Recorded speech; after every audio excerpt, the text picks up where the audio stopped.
Welcome back, everyone, to Iron Fang Invasion once more, Book 6. We have finally made it to the last area of the book, I guess you could say, the last area of the campaign, this massive, almost, I guess not continental, but vastly large vault, this underground vault that you've all found yourselves in after a little bit of a strategy meeting and deciding to go through the stone road, ending up being shunted out into the ceiling of the vault 2 miles in the air, and you got a glimpse of the whole area, the 150 or 70 mile wide by 120 or so mile long vault. You were able to feather fall your way back down with some handy dandy little magic, so you guys didn't really have to worry too much about the fall itself, but you spent some time figuring out what was going on exactly, and you more or less deduced that as you had entered the stone road, the Legion had forcibly closed the tunnel from the other side, and that's what kind of had you junt to a spot that you didn't mean to.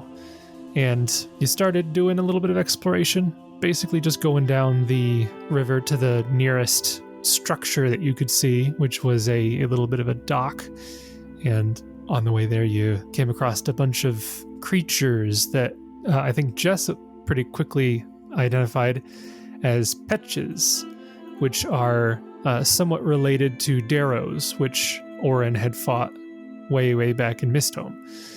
And you managed to convince them that you weren't an enemy, you weren't hostile to them, and they led you back to their home, stone home, and you spoke with the elderly Sabrinar, Squinting Sabrinar, who gave you quite a bit of information about the old masters and the situation there in the vault and when the Legion showed up and all that stuff. But about halfway through that conversation, you were a bit interrupted by the arrival of Shakib, who was a Shaitan genie who showed up to basically extort the Petches of a ludicrous amount of adamantine, which they did not have. And it was very clear that his goal was just to wipe out the community here that was still in opposition to the Iron Fang Legion, but the four of you stood up to defend them.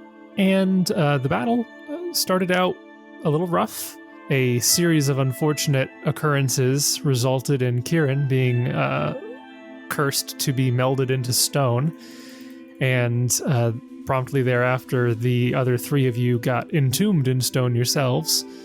And it wasn't until Kieran got a pretty fortunate fortitude save to force him way out of the wall that he managed to just do a full attack on Shakib and dealt just enough damage to get him to retreat, deciding that sticking around wasn't really worth all the effort, as he had kind of assumed that he would be up against a pretty undefended town of, Petches that couldn't really do much.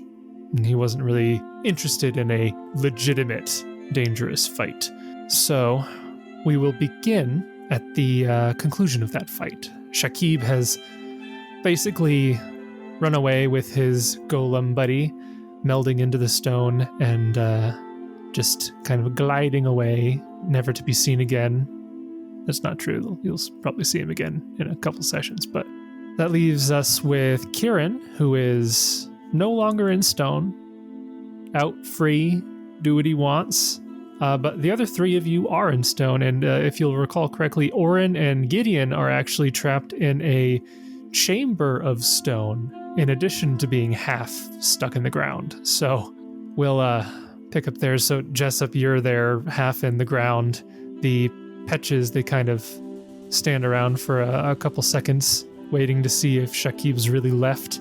And then when they decide that the coast is probably clear, a couple of them come out with some pickaxes and begin to pick away at the ground around you. And Sabrinar kind of walks up and he says, "Well, I say that was mighty kind of you, driving him off. Don't you worry about being there in the stone. We'll get you out of there in a little bit. We're pretty good at breaking our way through this sort of thing. Maybe we should open a hole for your buddies there so they don't suffocate. But, they've probably got enough air in there for a little bit. We'll get to them in a second. Ah, yes, I see. Much obliged. I don't prefer to be a stick in the mud, but it's not quite the same now. Yeah, well, it's a little bit of dirt never hurt nobody. So, but we'll get you out of there real quick here. Just give us a minute. And it would probably take a couple minutes, but if you've got like 5 or 6 of these petches there picking away, they would eventually get it so that you're free enough that you could pull your legs out the rest of the way and get free. And a couple of them are going over to the little square room that the golem made, and they kind of bust a doorway down more or less, because that's not quite as thick. I think it's only 1 foot thick, which is still pretty thick, but they're able to bust their way through without too much effort. And it maybe takes 30 minutes to an hour, given how many of them there are, to just eventually get everybody out of the ground. And so the 4 of you can reconvene. The stone room would still be there, so it's definitely blocking the entrance somewhat, but not enough that you can't move through. There is still that 1 square of space that you could move through, so that's not really an issue, just blocking the view, more or less. Next time, you guys are going to want to invest in some wings, I think. Yes, I think next time I want to invest in some resting. A little tuckered out. I'm not going to say I told you so, because I did, but yes, I agree. I think resting would be good, and next time that gentleman decides to come by, I think we'll be more than prepared for him. We will be ready. Well, he's in league with the Legion, so he may be prepared for us as well. I thought Gideon was going to say something. He just sighed. Right, just sighed drastically. The way I see it is he would like to do and say more, but he's literally waist deep in the ground, so he's just patiently waiting to get himself extracted. So he's probably just kind of got like his brow furrowed and his arms just kind of, rubbing his forehead and just. It's also probably hard to hold a conversation because, like, as you guys are talking, like I said, they're using their pickaxes to dig you guys out. But since you two are inside of this chamber, it's probably echoing like crazy, and it's just really hard to pay attention to what people are saying. Oran takes a nap in the half dirt. I like to think that Gideon heard no softening of the blow from Kieran, and just a flat "I told you so." Yeah. Well, okay. Yeah. Yeah, we need more misunderstandings in this party, so... Yes. What has that ever happened? More tension. Yeah, more miscommunications. So while this is happening, I know Oran and Gideon can't see, but Kieran's just kind of like flapping there, watching with a semi-smug look on his face. Even though he did get melded into stone, he didn't get melded into stone to the point where he couldn't break out, so he's being a little smug. Yeah, and eventually, by the time that you guys get out, Sebernar would kind of collect everybody around and be like, "Oh yeah, well, again, it's very kind of you to get him out of here, but I'm sure he'll be back here sooner or later, and he probably won't be alone, or maybe he'll send somebody else to do it. I don't know, but for now, at least you bought us some time. We'll have to look around for more adamantine, I guess. I really don't think we're going to be able to get as much as he's asking for, though. That's quite a bit." I was going to say, that's an obscene amount of adamantine. I don't know if that's even possible to get in the time frame that he wants. No, probably not. We can certainly try to help you, I suppose, but we are also kind of under a time constraint ourselves. Oh yeah, no, that's fine. You were going to talk to Ziguch or something, or no? Were you not going to do that? Oh yeah, I think we wanted to. Tomorrow. Oh, tomorrow. Oh yeah, that's fine. You can. We got a few empty houses here after, the massacre a few years back, so you should be able to find yourself a nice place to stay. We much appreciate it. Is there a reason why they want you to join allegiance with the Legion? Oh, I just don't think they fancy, a group of petches like ourselves still holding any allegiance to the old masters. It's just an inconvenience to them, I think. I mean, please don't take this the wrong way. I'm not really sure how you pose any sort of threat or inconvenience. Well, it's probably not us who poses the threat, really. It's probably more so Ziguch himself, probably. But, they probably don't know, the whole situation. They just know he's over here somewhere. Oh, well, you've aroused my curiosity about Ziguch. I'm interested to meet this fellow. Yes, I as well. Perhaps you'll provide us some insight. Otherwise, is there another place here that you can go and hide, maybe until the dust settles? Oh, that we can hide? Probably not, no. Past 2 years or so, the vault's gotten quite a bit more dangerous than it once was. The old masters kind of kept everything in balance, made sure things didn't get too out of control. But like I said, when the Legion showed up, they didn't do quite the same sort of maintenance that the old masters did. So some of the beasties got a bit rowdy. So we try not to steer too far from Stoneholm here. And like I said, we're not really allowed into the archive. So we pretty much just stay around in these parts. And I apologize if we've already discussed this. It feels like it's been a week since we talked before that combat. But so with Ziguch, do we need to send anyone ahead to tell him that we'll be meeting with him? Is there any sort of message we should send ahead? No, I don't know who you'd send, really, because, the only other people here besides you are us, and we're not allowed in, so ain't really anybody that could send a message. But no, like I said, I mean, he comes out every now and then to, tell us, do this or that and the other thing, but last time was, I think, 2-3 weeks back or something like that, and, he seemed a little bit frantic, a little bit, discombobulated or whatever you call it. But we haven't seen him since then, so he's probably, doing whatever the old master's doing there. I've never been in, so I don't know. What is it that he asked you to do? Oh, it was mostly small things. It wasn't anything like big or important. We don't tend to get the important stuff. Mainly just keeping an eye out, telling him what we've been seeing with the Legion and like where they are and that sort of thing. Nothing major. They do most of the major stuff themselves. Unless they need a hole dug, they have us dig in the holes, yeah. Well, I think if we're all patched up at this point, maybe we should get some rest. What do you say, gang? I agree. It's been quite a day. There's been a lot that has happened, and I think it's time for us to kind of catch our breath and prepare for the future. I agree. It has been a metaphorical week, as you so eloquently put it. Oh my goodness, I think they're already sleeping. You know what, Jessup? We should just leave them be, and we can go find us a house and let them sleep out here. So which ones are the empty ones? Yeah, so Sebrinar would lead you to a room, and he'd be like, oh yeah, the Stern family used to live here. They all gone now, so nobody's laying claim to this place, so this one would do just fine for you. I feel kind of bad sleeping in the house of someone who's passed away. Nah, don't be. It's not like they're going to make a fuss about it. Well, hopefully they're not going to make a fuss about it. They'd be that concerned. My goodness, you didn't. I wasn't worried about haunting until you said that. Now I'm slightly worried about being haunted. Well, nobody told me nothing about it, so I assume that they probably aren't there. Okay, all right. Well, I guess we'll find out.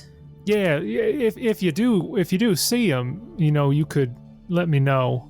I'd like to know where old Stern kept his things. He owed me some things, but... Oh, well, do you want us to look around in here? Oh, no, I wouldn't want you to bother. It's fine. Were they magical things? Because, Kieran and I are quite adept at finding it, or at least Kieran is, and if not, then I can. No, nothing crazy like that. It's just that there was a particularly well-rounded rock that I was looking for, and he'd been smoothing it out, making it nice and round. It was going to be a nice little, playing rock that we were going to throw around and for a game, but, we never really got that far. Shame, Kieran. I almost took locate object as well. Ah, yes. I never thought about that one, but I can see how it would be useful, so I'll have to keep that in mind for the future. Yes, for finding smooth rocks. Yeah, the smoother the better, because then they roll better, and it gives you quite a bit of an advantage. The ones that aren't quite so smooth, they tend to go off course. I wonder if Oran's golem friend, or if when he's in his elemental form, if he can shape rock, because that would be really handy if he could just smooth out a whole bunch of stones for you. Oh, well, we can shape rocks. It's just getting them the right way is pretty tough. It takes quite a bit of skill. I don't think you'd be able to do it just out of the blue. It takes some time to practice that sort of thing, Oh, well. Don't tell that to Oran. He's very proud of his dwarven heritage and his crafting, I think. I don't really know. I'm just assuming, but anyway. Well, I don't know too much about dwarves. I don't know if their heritage goes back as far as mine does. Like I said, we've only been here for 318 generations or so, but... That's a very long time. What was that, like 10 years? Well, I mean, it depends. Do they have the lifespan of flies? 318 generations of flies isn't very long. We wake up tomorrow and this guy's dead and the next person is taking over. His grandson. Yeah. Well, that was my grandpappy. Given the time scale of lore that I'm aware of, it would they must be able to live for like 1,000 years each or something like that. That's so long. Oh my goodness. Where would that put a generation then? Like probably instead of 200 years, right? I'd say like maybe every 300-400 years. Yeah. Let's say 350, just for fun math. Just fun math. It's 111,000 years. It's only 100. How do they know it's been that long? Have they been keeping record? They keep record of generations. They have marks scratched on the stone. Yeah, all of the walls just have scratches on them from each generation.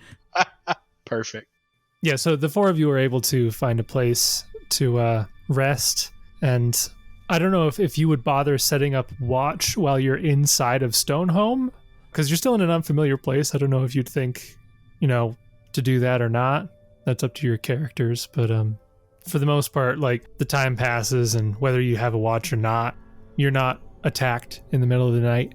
However, you would notice that in the early morning, what would be the equivalent of the early morning, in that it's shortly after you wake up, or maybe it rouses some of you from your sleep even, the entire building and hill and maybe even the entire vault itself that you're in begins shaking somewhat violently, but it only lasts for about 15 to 20 seconds before it calms down.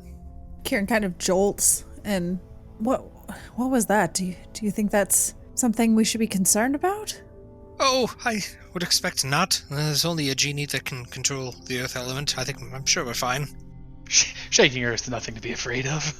Yeah, I'll be honest, I'm not really an earth person. This is kind of unnerving to me, being under here and not having a sky above me. I just keep feeling like the ceiling is going to come crashing down on us.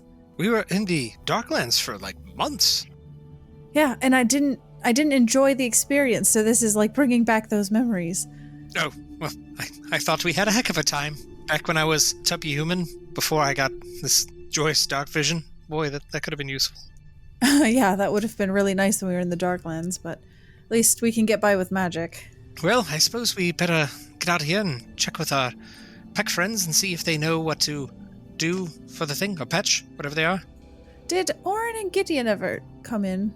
No, I think I heard them mumbling and munching on rations in the little hut. Yeah, I'm guessing at some point he gets broken free and Gideon is, yes, yeah. And kind of sleepwalks and then falls asleep in one of the huts. This Oran morning, sleeps though. in the hole. Yeah, I imagine him there for the conversation you guys are having, though, because he'll add, when Kieran makes a comment about not liking being underground, Gideon will wax poetic and talk about, yes, it's amazing under a night sky how small you can feel, insignificant among the cosmos, but a ceiling like this, a canopy, it somehow makes you feel insignificant in a different way. I really wish I knew exactly where we are. I know it's some sort of other plane, but I don't even know, honestly, how we're going to get back. I thought you were going to say, I wish I knew what the heck you were talking about, Gideon. Yeah. 1,000,000%. I thought that you're like, no, I don't understand that sentiment at all. I don't get what you're talking about. I 100% thought that. What are you even talking about, Gideon? All right, well, do we find any of our friends, Jason, to chat with, mingle? Sure, yeah, if you wanted to go find somebody, you could be directed back to Sabernar or to Sard or whatever you'd like. Oh, I would probably talk to any of the closest one of... Oh, did you just feel the earth jostling? Do you know what that was? Oh, yeah, that happens all the time around here. Well, it has been for the past week or two. You know, them Iron Fangs, they've been doing something with the Nexuses, you know? And they got some snaky lady going around doing stuff to them, and we don't really know what she's doing, but the Vault don't like it. Yeah, the one this morning was pretty bad, to be honest, but they happen every couple hours, maybe. Do they get progressively worse? I guess if you were to go about averaging them over time, yeah, probably. All right, well, I guess we shouldn't prolong our visit then if things are going to get worse. Oh, what would make you think that? So what's on the agenda for today? Are we going to go see... I already forgot his name. Yeah, the old guy. The guy, the master. Are we going to see the old master this morning? Are we going to wait? Oh, I figured we can go first thing, figure things out. Go try to disable these Nexi and storm the keep, you know. Yeah, all in a day's work for the heroes of Phaendar. For now, I think we focus one step at a time, and it seems meeting this supposed old master is a good first step. Oh, I just thought of something. Did we ever tell the people back in Nirmathos that we made it here all right? I don't think we ever sent word that we're still alive, even. That's a good point. Probably should. So Kieran's going to find one of the scrolls of sending. He has 3. And send a message to probably Westlin. If you totally write that to Gossamer, she's going to get it, look at it, and throw it away and not tell anybody. Right. 100%. Yeah, probably Westlin. And so it's 25 words. Yes. You're not going to sneak one away for your brother, are you? No. Kieran. No. Bad Roll me Kieran. a bluff check. Kieran would never lie to you guys again. Again for the third time. Group, I have something to tell you. I just feel terrible right now. I don't have any more scrolls of sending. There's dirt everywhere here, Raiden. What do? I'm dirty. I don't want to be dirty. The people here love dirt. Okay, what are we going to say to Wesleyan? Succinct and to the point. Like, we are in the... good grief, I don't even know what to say. Yeah, it's 20 words. 25 words. 25. Ooh, bonus. Sweet. So we are alive. Yeah, I mean, I don't think you have to get real complicated with it. Probably just like, we are alive in the area or in the hub. We know that this is the plane of Earth, right? I don't think you ever asked Sabernar exactly what plane you are in. Sabernar, come here, 1 second. Come hither. Oh, morning, folks. How's the night? Good morning. The breakfast is great, by the way. I really appreciate that. It was very, very tasty. Quick question. Nobody told me about breakfast. Oh, I'm sorry. We can have them make some more. I'm sorry, I was really hungry. Anyway, where exactly are we? Are we on a different plane? Like, is this what plane is this? Oh, yeah. Well, you're in the vault. You know, it's a lovely little spot of land carved out of the plane of Earth by the old masters.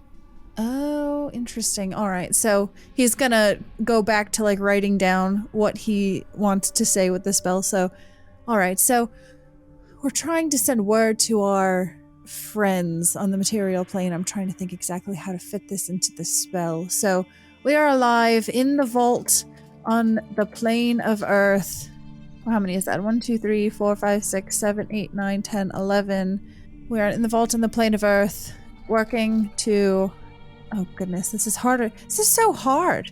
So far I have 15. I think I said we are in plane of Earth. We'll take time to defeat Legion. We are safe. That's 15. Aren't we safe, though? I mean, that's metaphorically. We are alive and not captured yet. in the vault on the plane of Earth, working to take down the Legion. All right, so Kieran's going to say, we are alive in the vault on the plane of Earth, working to take down the Legion. Kay, thanks, bye, and have a good day. Okay, thanks, bye. And that's his spell. Okay, so you say that, and you're sending that to Westlin, and he eventually responds by saying, understood. Good luck. We will keep watch over the tower and prevent the Legion from gaining a foothold here for as long as we can. All right, well, it seems like they're still doing okay back home. So that puts my mind at ease, and I think we will be able to focus a little bit better knowing that things are stable there for the time being. At least they're safe. I didn't expect it to be the four of us to take down the Legion, but irony. Well, we may find other allies. The Petches here have been very hospitable, and who knows what this old master will be able to do to help us. Yes, I'm sure all the pickaxes they wield are Hobgoblin Bane. Oh, yeah, it would have been nice, but no. we didn't quite know about that until it was a bit too late. Well, we'll see what we can do. I would hate to bring your people into the conflict unless absolutely necessary, so... Oh, I mean, frankly, we've been in the conflict for a while now, frankly. It's just we not been doing much about it because we ain't got much in the way of weapons and warriors and all that stuff. Gideon, did you just strike that man on the head? He's just dusting out his sword. He just wants to... Murders a Petch, and the Petch are like, it's okay. It's okay. Oh, that one probably would have died. That would have died anyway. Ooh, that would have died anyway. Yeah. It's okay. I wanted to see if energy drain auto does the -2 or if I have to remember to put that in there. Looks like I have to remember. Oran would cast Greater Restoration on himself. Do you have 5,000 diamond dust? I don't know. Did we rule that we would allow diamonds to be crushed into diamond dust? Sure. Okay. Then Ooh, yes. actually, can we ask our friends, because we're going to save them, instead of trying to mine for adamantite, can they mine for diamonds? Oh, there you go. Because we're going to need them. Yeah, so if you mention anything to Sabrinor, he'd be like, oh yeah, speaking of, I was hoping that there was something we could do to help you out for helping us, like we don't got much in the way of valuables. All we got is a bunch of useless gems and whatnot that they're not really good for nothing but decoration. We'll take them. Sort of. We'll take them. Oh, they come in all kinds of colors. We got some green ones, we got some blue ones and red ones.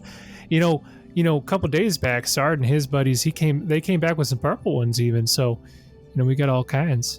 Are any of them Ioun stones? Are any of them magical, or are they just benign minerals and gems and stuff? No, we just find them in the ground every here and then. We're looking for, the good stuff like the different metals and whatnot, and sometimes you just come across these things. Oh, well, we will definitely take these somewhat useless gemstones. Oh, sure, yeah, if you want some, feel free. So the Petches of Stonehome could give you, it would be 10,000 gold worth of assorted gems. In addition, those would be like rubies and sapphires and amethysts and all those sorts of, all kinds of different gems. In addition to that, they would have 2 diamonds worth 5,000 each. Oh. Yeah, he'd be kind of like gathering up a few, and he'd be like, yeah, we got 2 of these clear whitish ones. They're kind of, they're not quite as colorful or good as the other ones, but if you want these 2, then I guess we'll hand them over. We don't much like these ones because, like I said, they ain't quite as colorful, but as he's holding the 2 that are easily the most valuable. They're practically worthless. We may as well just take them from you and... It is such a sleaze. Jessup will put his hand on Kieran's shoulders, and what my colleague is trying to say is, we happily accept your donation to the cause. We will make use of these one way or another.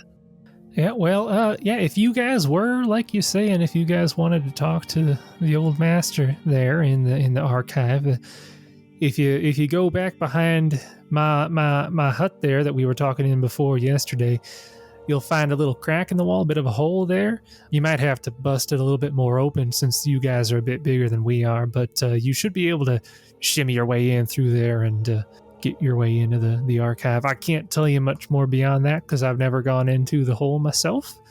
Like I said, we're not allowed in there, and we steer clear because we do what we're told. There is no crack too small that Jessup cannot worm his way through. Let's go. Wow. What? Okay. What? Remember when I shimmied? Where were you guys going with that? Yeah, you shimmy a lot, Jessup. You shimmy in combat, you shimmy out of combat, you shimmy quite often, so... It's just always shimmying. You're just always Everywhere shimmying. Jessup the shimmier. Shim, shiminy, shim, shiminy, shim, shim, Shim, shiroo. So you guys follow Sabrinor's directions, and you do come across a gap in the cavern wall. And it looks like if you were small-sized, it wouldn't be too hard to get through, but medium-sized creatures, you would have to make an escape artist check to get through, or you'd have to like use some force to bust it open and widen it a little bit so that you could get through easier. I think we all know that I'm going to have to bust it open to get through. Would we have to roll again, Jason? Sorry? It would be escape artist to try to get through. Oh, really? Oh boy. Oh, wait, hold on. Oh boy. Yeah! Jessup's going to try to shimmy through. Hopefully I don't get stuck. Oh, I do have something that will help one of us. 33. Jessup's going to dance through. He does the worm through. Frampton taught him that? So wait, this is solid rock. Yeah, it's solid rock except for the little gap, which is air, because it wouldn't be rock if there's a gap there, but the surrounding would be rock. I have one scroll of gaseous form that somebody can use. My escape artist is -8. Oh my goodness. My escape artist is a 7. So, Oran, if you want the scroll of gaseous form, I don't know if you can even cast that spell. You cannot. But I can cast it on you. So I could cast the scroll of gaseous form on you, Oran, so that you could get through the tight space. Okay, let's do that. Well, how's Gideon getting through? I'll figure that out in a sec. In the Not our capacity of Hunter's Blessing, we're technically underground, but I assume you would like me to be much more specific than, the plane of Earth. Yeah, if you say underground, then I'm going to treat it as like being in a cave. Right. If you say like urban, I would take it to be like being inside of a building, or if you said like forest, you'd be around trees. Okay. I'll wait to cast that for now then until we've got a better idea about where we're going to be. And as far as there's a tiny space I have to get through? Yeah. Again, you could forcibly just start whacking at the wall and break it open, or you can try to shimmy through or use some other method. You said an escape artist. At -4, that's going to be tough. Escape artist, or if you could like reduce yourself to small sized, you could probably get through pretty easy. Do I know how far we have to go? Like where we come out on the other side? You don't, but you could wait for Jessup and he could tell you perhaps. Yeah, let's do that, and then I could just Dimension Door us. Okay. Ah, sure. So, yeah, I guess Jessup will attempt to go through on his own. All right. So Jessup, with a 33 perform dance, you are easily able to worm your way through the hole there. Yeah. He's doing the worm. I am! Yeah. You guys were mocking me. So you find yourself in a large cavern. It's not far. There's maybe only a few feet that you have to travel through, but you find yourself in this large cavern, and you look around and you see that there's swirling black and white sand that covers the floor of this area. There's large crystalline ovals set in the worked surface of the cave, and on one side there's a smooth white wall. This is on the eastern end, and there's appears to be paintings of stylized insects and tiny people covering the wall, depicting scenes of construction and planting and worship. Jessup will start to get... You said it was over in here? Yeah, the eastern wall. The opposite of what you pinged, because it's the eastern. Yes, yeah. Eastern. Yes, I know. Directions. Yeah, Jessup will start kind of looking over there, but will stop himself to kind of shout back to Kieran. Kieran, it's really only a few feet. It's not far, and then it opens up. Okay. I'll wait for Oran and Gideon to come hither, and then I shall Dimension Door us a few feet. Actually, I'm going to make it more than a few feet just to be safe. If you were to, I would say about 25 feet should suffice. Oh, that's a lot more than a few feet, but I'll take your word for it. Sorry, I meant, yeah, don't shunt yourself into a wall again. Yeah, I'd rather not. So I will cast Dimension Door and Dimension Door. You cast Dimension Door, and you're able to easily get to the other side, and all four of you are now in this same chamber. Again, the swirling sand on the ground and the white wall with paintings on the eastern end. What is this strange sigil D1 on the floor? Do you think it's a secret code? Password that we have to speak? It is the one room, Kieran.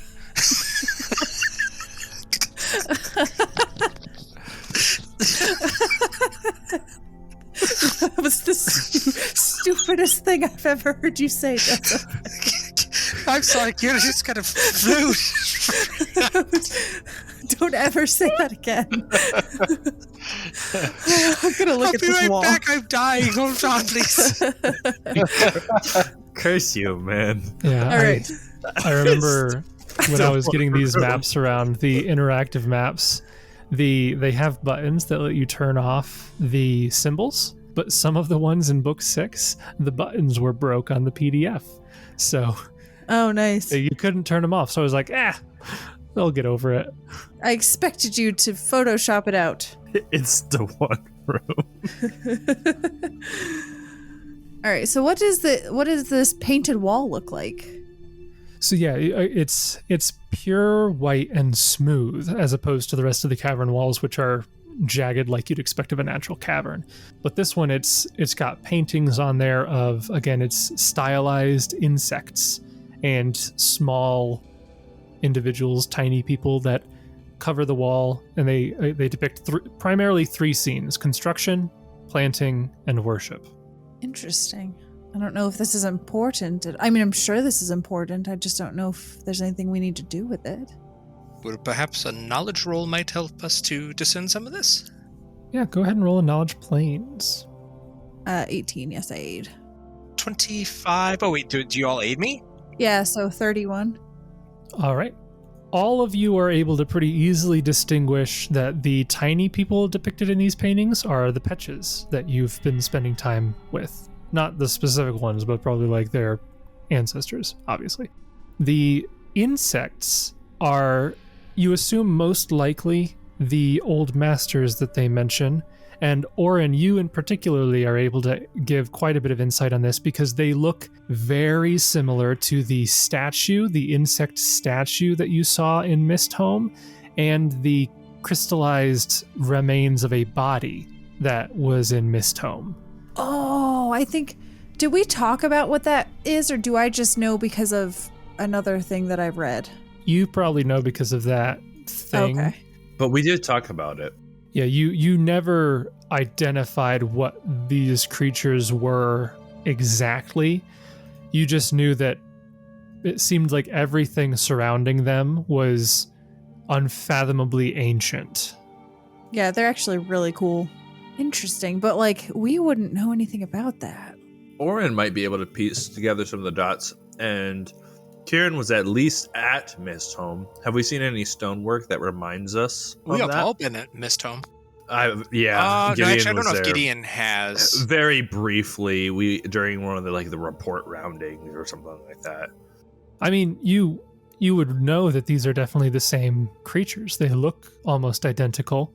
You would see that the insect creatures themselves seem to be distinguished between 2 types. There's a smaller sized insect creature. You're basing these off of proportion to the Petches. The smaller sized insectile creatures, they seem to be probably medium sized and humanoid in shape, but there are a few that appear to be depicted much larger and have more limbs. They're very much more imposing, you could say. So you could probably basically get 3 groups: Petches, and then the 2 different types of these presumably old masters that you're looking at. Interesting. So, one of the old masters, do you think that it's one of these things?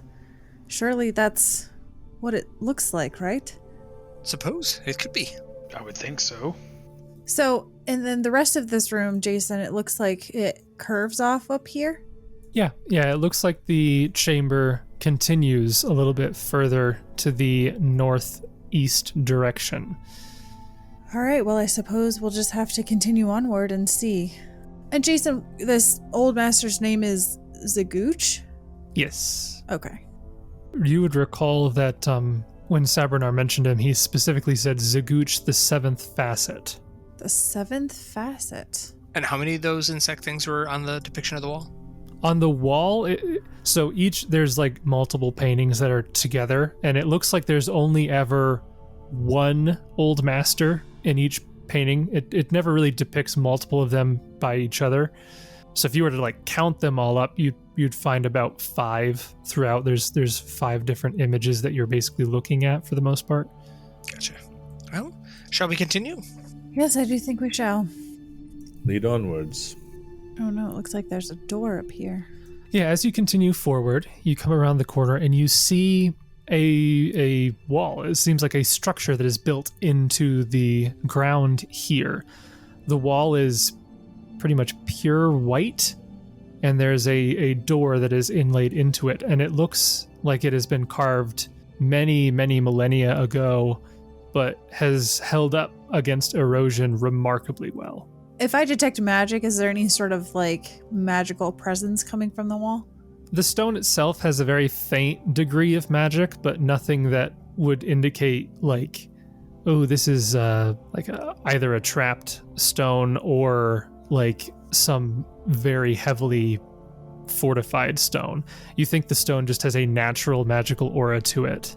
Okay, and that's kind of what's preserving it, even though it seems really old. That, and if you were to go up to it and like take a closer look at it, especially Oran, if you were to as well, you would determine that this stone is remarkably tough for what it appears to be.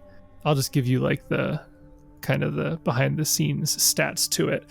So this strange white stone, you kind of determine it's not anywhere on Galarian. You've never seen or heard of a type of stone like this. None of you have. So it's probably native to the plane of Earth. In game terms, it has a hardness of 28 and an HP of 1080, and that's per inch.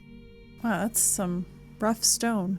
So if we walk up to it and like try to open the door, does it open? Yeah, if you push on the door, it would slide open, and it actually slides remarkably smoothly, given it being a stone door. After you, Gideon. All right, then. I'll lead the way, gentlemen. Onwards. So you enter this first area, and you see inlaid into the ceiling at regular intervals in these hallways, there are domes. And from these domes, you see crystals that are emitting constant light. So even though you are underground in this chamber, there is an ever-present light everywhere you go. So you guys don't have to worry about dark vision or anything because it's well lit in here. Is this collapsed rubble or? Yeah, it looks like the ceiling of some of these areas have collapsed. You don't know what the cause of that is, if that has been just due to time or if that's been because of the earthquakes that have been happening recently that you heard about from the Petches. But the northern stairway, both stairways lead down, but the northern one leads down into what is apparently, as far as you can tell, a completely caved in hallway, while the southern one is clear. My intuition tells me that we'll do something like a little that kind of whoop whoop whoop whoop action, but I suppose we'll see. I am like still concentrating on detect magic as we walk through here. Yeah, so you continue to detect magic. Yeah, I'm just trying to see if I get any stronger auras or if it's all mostly just like faint magical auras. If Kieran's gonna keep the detect magic running, I'm gonna keep my senses fully attuned to sight, sound, creatures, masters, whatever. Okay. Yeah, masters. I would like to Bane Masters my weapon, please. Yeah, roll me a perception check. Roll me a Knowledge Masters check. 34. 34. It is almost eerily quiet in here, actually. It just seems abandoned to time and everything. You don't see, I mean, maybe it's not surprising that you don't see like rats in the corners or anything like that, but given that you're on like the plane of Earth, you're not on just some cave in Galarian, but there doesn't really appear to be any sign of life in here whatsoever. Interesting. I get the feeling this place is extremely old. It's awe-inspiring, actually. Reminds me of walking through the Darklands tunnels a little bit. Well, there's a hallway here to our left and a door up ahead. Yeah, you see that this hallway seems to go for maybe 50, 60 feet, and there are two sets of doors on the southern side of it and one set of door on the northern side of it. What do you make of this stonework, Oran? Oran, roll me a perception check. Okay, Oran, with an 18, you don't get too much precise information. However, you are able to still compare it with what you recall seeing in Stonehome. and stone home, mist home. There's a lot of homes. A lot of homes. So it looks like the craftsmanship of this stone is identical to that of Mistholm. However, the stone itself is vastly superior to that of Mistholm, which in and of itself is rather impressive given that Mistholm you determined had been around at least 10,000 years because it predated Earthfall. So this being much superior to that means who knows how long this has been around. 111,000 is what we roughly mathed it out at. Yeah. My brain does not comprehend things that old. No, at some point it almost loses all meaning, right? Like, Yeah. how do you even begin to contextualize or like fit it into, I mean, your worldview maybe, but your day-to-day, like how is that practical or helpful information? It's just like, yep, this is really old, I guess. Well, that's why those of you, like your characters, if any of you have any knowledge of like history, you would know that historians, they base everything by ages, Age of Lost Omens, Age of Enthronement, Age of Destiny, Age of Anguish, Age of Darkness. And then Age of Legend, the timeline is just pre-Earthfall. And then Age of Serpents is just pre-humanity. And Age of Creation is just pre-history. Like, there aren't even time scales. They just gave up. Well, of course. And then also, there was no people presumably who are around still or involved enough in the material plane to have recorded those histories, and some of them are glimpses into ideas of what maybe could have been. We something happened back then, but no one was here as far as able to record.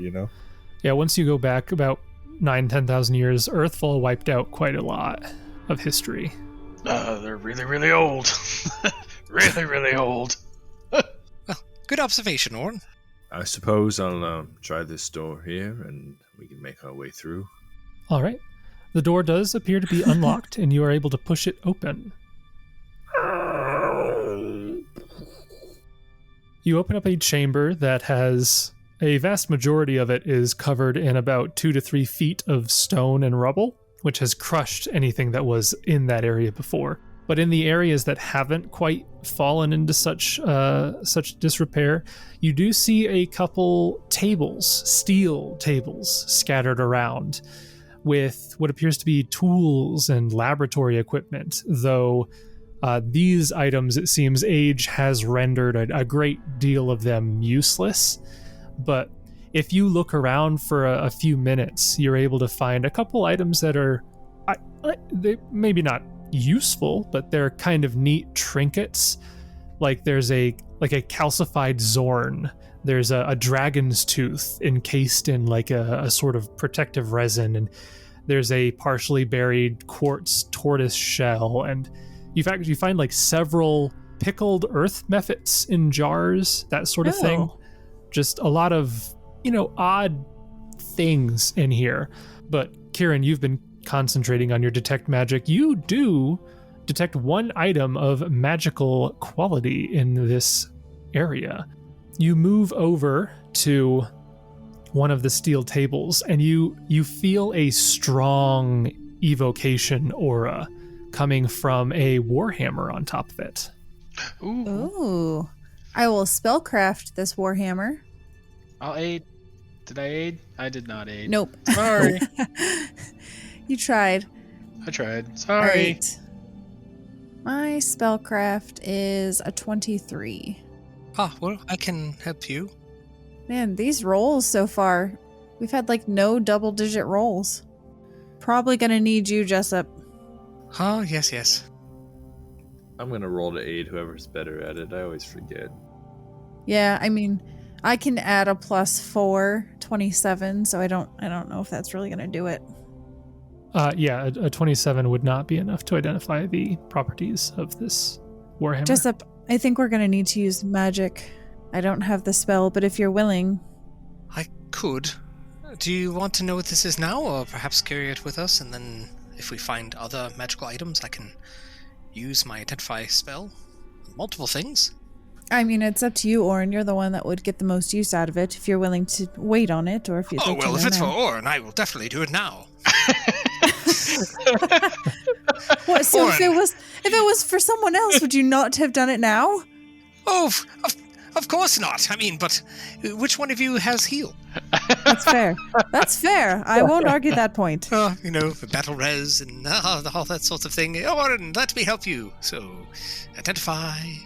All right, I'll give you a plus 10, and you roll a natural 1. You're right. That's not funny, except I also have investigative mind, so I'm going to roll with advantage. You rolled 2 natural 1s. You are a very rude individual. I think Josh did that one time. Ooh, no, but I will take the 43. Ooh. All right. Nice. If I don't, that is a good item, Oran. Right? If he still didn't identify it at 43, we got ourselves something good. Yeah, 43 is enough to identify this as a hammer of seismic assault. That sounds fun. If nothing else, that sounds great. They haven't been earthquakes from the Nexus. Somebody's just putting the hammer down every day. So I've shown you the handout here. So yeah, you determine that this is worth roughly 80,000 gold. Holy cow. It weighs about 5 pounds. So this +3 impact warhammer. So +4 basically. Yeah. Wow. +3 impact warhammer deals 2d6 points of bludgeoning damage when it hits. As a swift action, the wielder can will the hammer's crystalline head to grow jagged spikes, switching its damage type to piercing for a single blow. Ooh. When the bearer confirms a critical hit with the hammer of seismic assault, a concussive blast emits from the hammer in a 10-foot radius, causing a tremor to rip through the ground. Any creatures standing on the ground in this area with a CMD equal to or lower than the result of the confirmation roll are knocked prone. And this damaged area is rough terrain for 10 minutes. Oh my goodness. That's awesome. That is a beefy item. That's got some weight, some impact, so to speak. That like doubles my damage. That's insane. Does it say that it deals an additional 2d6 bludgeoning, or is it saying that's the weapon?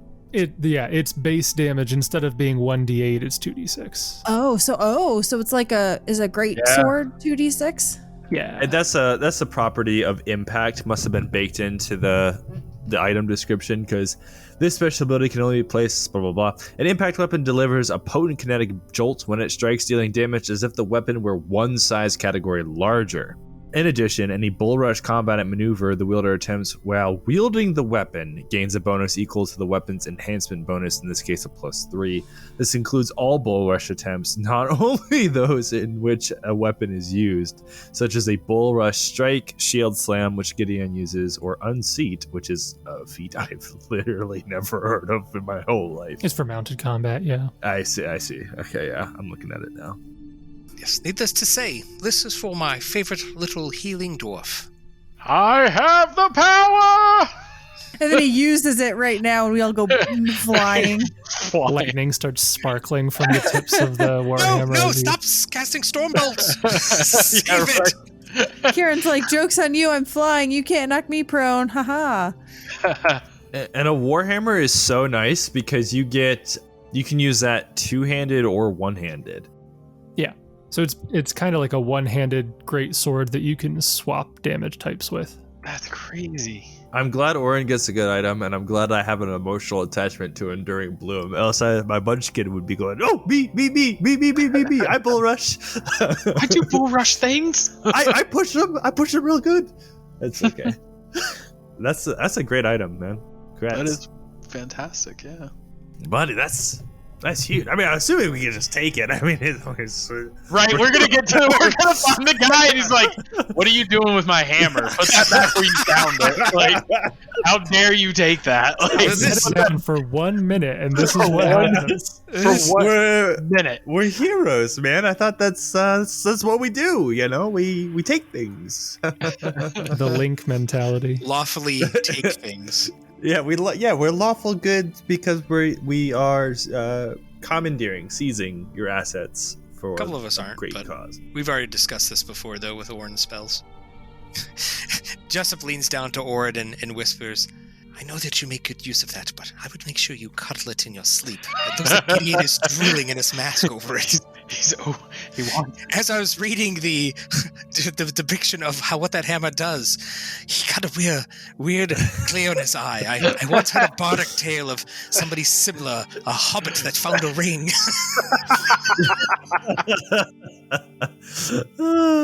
No, I was seeing if it's any creature standing on the ground within a 10-foot radius, so they will all have to, fall. And it's rough terrain. That's also just insane. Quick, my buffs are wearing out, and he's still drooling over it. Let's go. Let's go.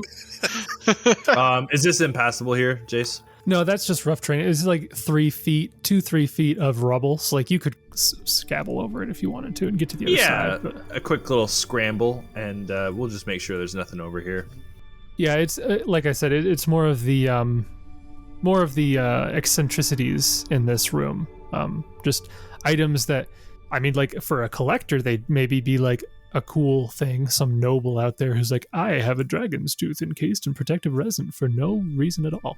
I would want that though, because Shoving that in his bag as we speak. Like some noble, also known as Kieran. Some noble. He is a noble. Oh, is that grandfather? Yeah, if you were to appraise the dragon's tooth in particular, the dragon's tooth encased in protective resin is worth 6,000 gold. Because Kieran, I'll probably just give you this because you know about dragons. This is the tooth of an ancient worm dragon. Whoa! Oh, you're not sure what color it would be since it's in the resin, but you can tell based on the size. It's like this is. You don't really see dragons bigger than what this once was. And it's encased in amber? I think it's actually called a great worm, not ancient worm. Resin, I believe. Just in some sort of protective resin. You're not sure exactly what the substance is, but it's probably keeping it from decaying. All right, we shall continue on to this final door in the hallway. All right, you go up to that one, and like before, I assume Gideon goes ahead and pushes it open. Yep, come on, Oran. Let's go. I'm coming. I'm staring at my pretty hammer. I'm sorry. It's very nice hammer. Oh no, I don't know what this is. You open this door into a very odd room. The center of the room is kind of like before. It's got about a foot's worth of rubble just all around it. You see sand, kind of a thin layer of sand all throughout this chamber as well. You see 5 cylindrical vats that occupy most of the floor space on either end of this chamber. And there's a 6th one in the corner that's shattered on the floor. You see that 4 of the vats are filled with an olive-hued liquid, with some sort of strange mechanism on each one. You assume that's maybe what's keeping them shut, presumably. 3 of the vats are large enough for a medium-sized creature or 2 small creatures to get inside. 2 of them are big enough for a large-sized creature to get into. And again, Kieran, with your detect magic that's going on, the vats that have liquid in them are emanating a strong conjuration magic. So you said 4 of them have liquid? Yeah, one of them's empty, and then another one's smashed. Oh, all right. They just all look like they have liquid, but I guess this is theater of the mind. Yeah, it says 4 of them are filled with an olive-hued liquid. Can I spellcraft the liquid? Golly. Yeah. You got Go for it. Gee willikers. Oh boy. It's not going to be an easy check, but go for it. Okay. All right. Spellcraft 33. All right. Anybody aiding that, or are you just doing it on your own? Oh, Yeah, sure. Jessup would Yeah. auto aid. I'll try. I was just curious. Go, Oran, go. I made You it. did it. Yay! It's the hammer. If Jessup is aiding Kieran instead of rolling his own, then I'll help the group, or try to. Oh, I usually always aid Kieran, because that worst case I can identify on my own. All right, so +6, 39. All right. With a 39, you are able to identify not what the liquid is. You have no idea what the liquid is, but you are able to distinguish the spell effects that the liquid contains. And you get the idea that if a creature were to immerse itself in this fluid, it would gain the effects of a regenerate spell while inside of the vat.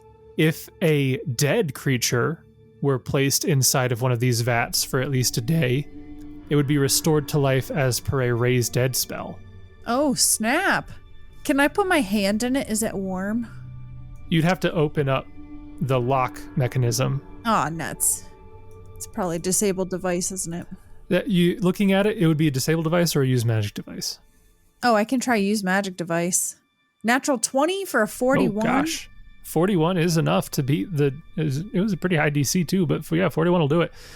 You're able to actually look at this locking mechanism has both a mundane lock and a magical lock on it. It's like a two-step system, but you're able to basically bypass the magical rune puzzle that would be locking this mechanism, and the mundane side has eroded enough that you're able to kind of force it open the rest of the way, and you are able to open one of these vats. And as you finish basically solving the puzzle that unlocks it, the liquid kind of drains away so that it doesn't just come gushing out when you open the front of the vat.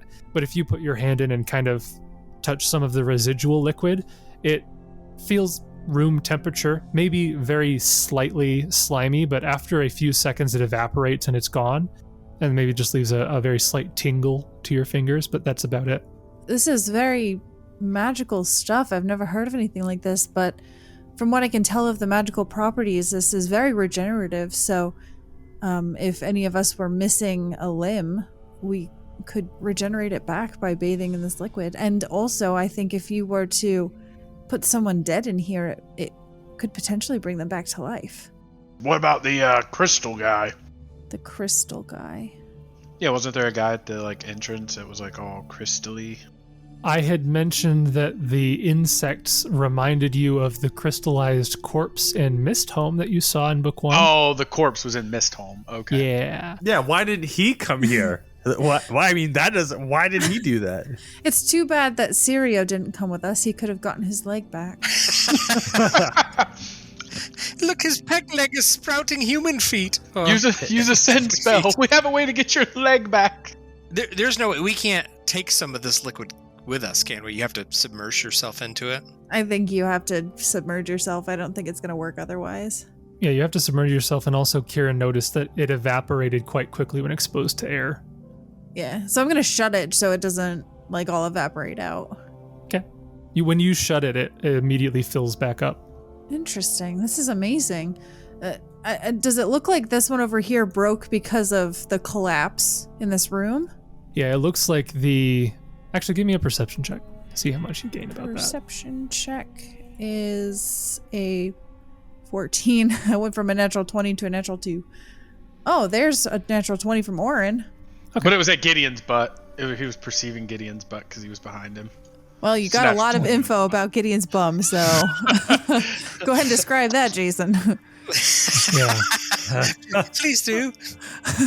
Oran, as you walk up and you take a look at this glass, you would guess that the thickness of this glass is not quite as tough as the stone that you noticed at the walls that these are made out of, but it is extraordinarily tough glass.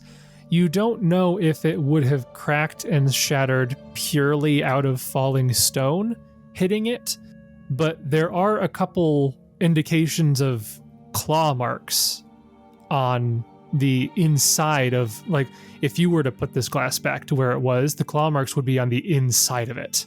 And you think that weakened the glass enough that when stones hit it from the opposite side, it then shattered. Oh, I don't like that. There looks like there was a creature inside this thing at one point. It wasn't just the rocks. It was something clawed its way out. Is there anything in the other vats?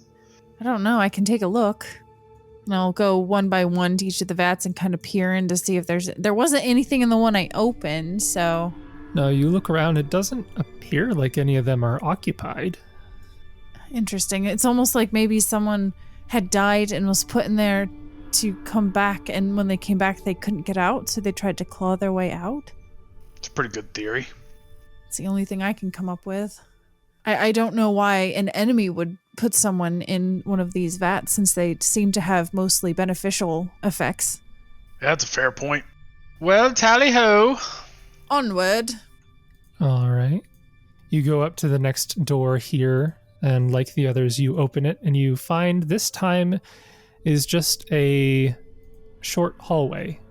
Doesn't seem to be anything particularly notable of this hallway. You do see that the thin layer of sand that you saw in this room with all the vats and rubble does continue into this area, but other than that, it's completely empty. Empty hallways don't interest me. Any footprints? It does not look like there are any footprints in this chamber. If you like kind of stand and look around, it looks like the sand continually kind of swirls on the ground. Oh, so it's not stagnant, like Yeah. sand. Okay. All right. Yep. So you walk to the other end of this short hallway to the other door, and you open that and look inside. Never mind. I didn't know if we wanted to like look for traps. You can roll perception check if you'd like. We haven't detected any this far. Yeah, you also, in theory, with stone cutting, get an automatic check. So That is true, technically. technically, you could just yell at your DM if he's like, "Haha, you've been trapped." You're like, "Yes, but did I?"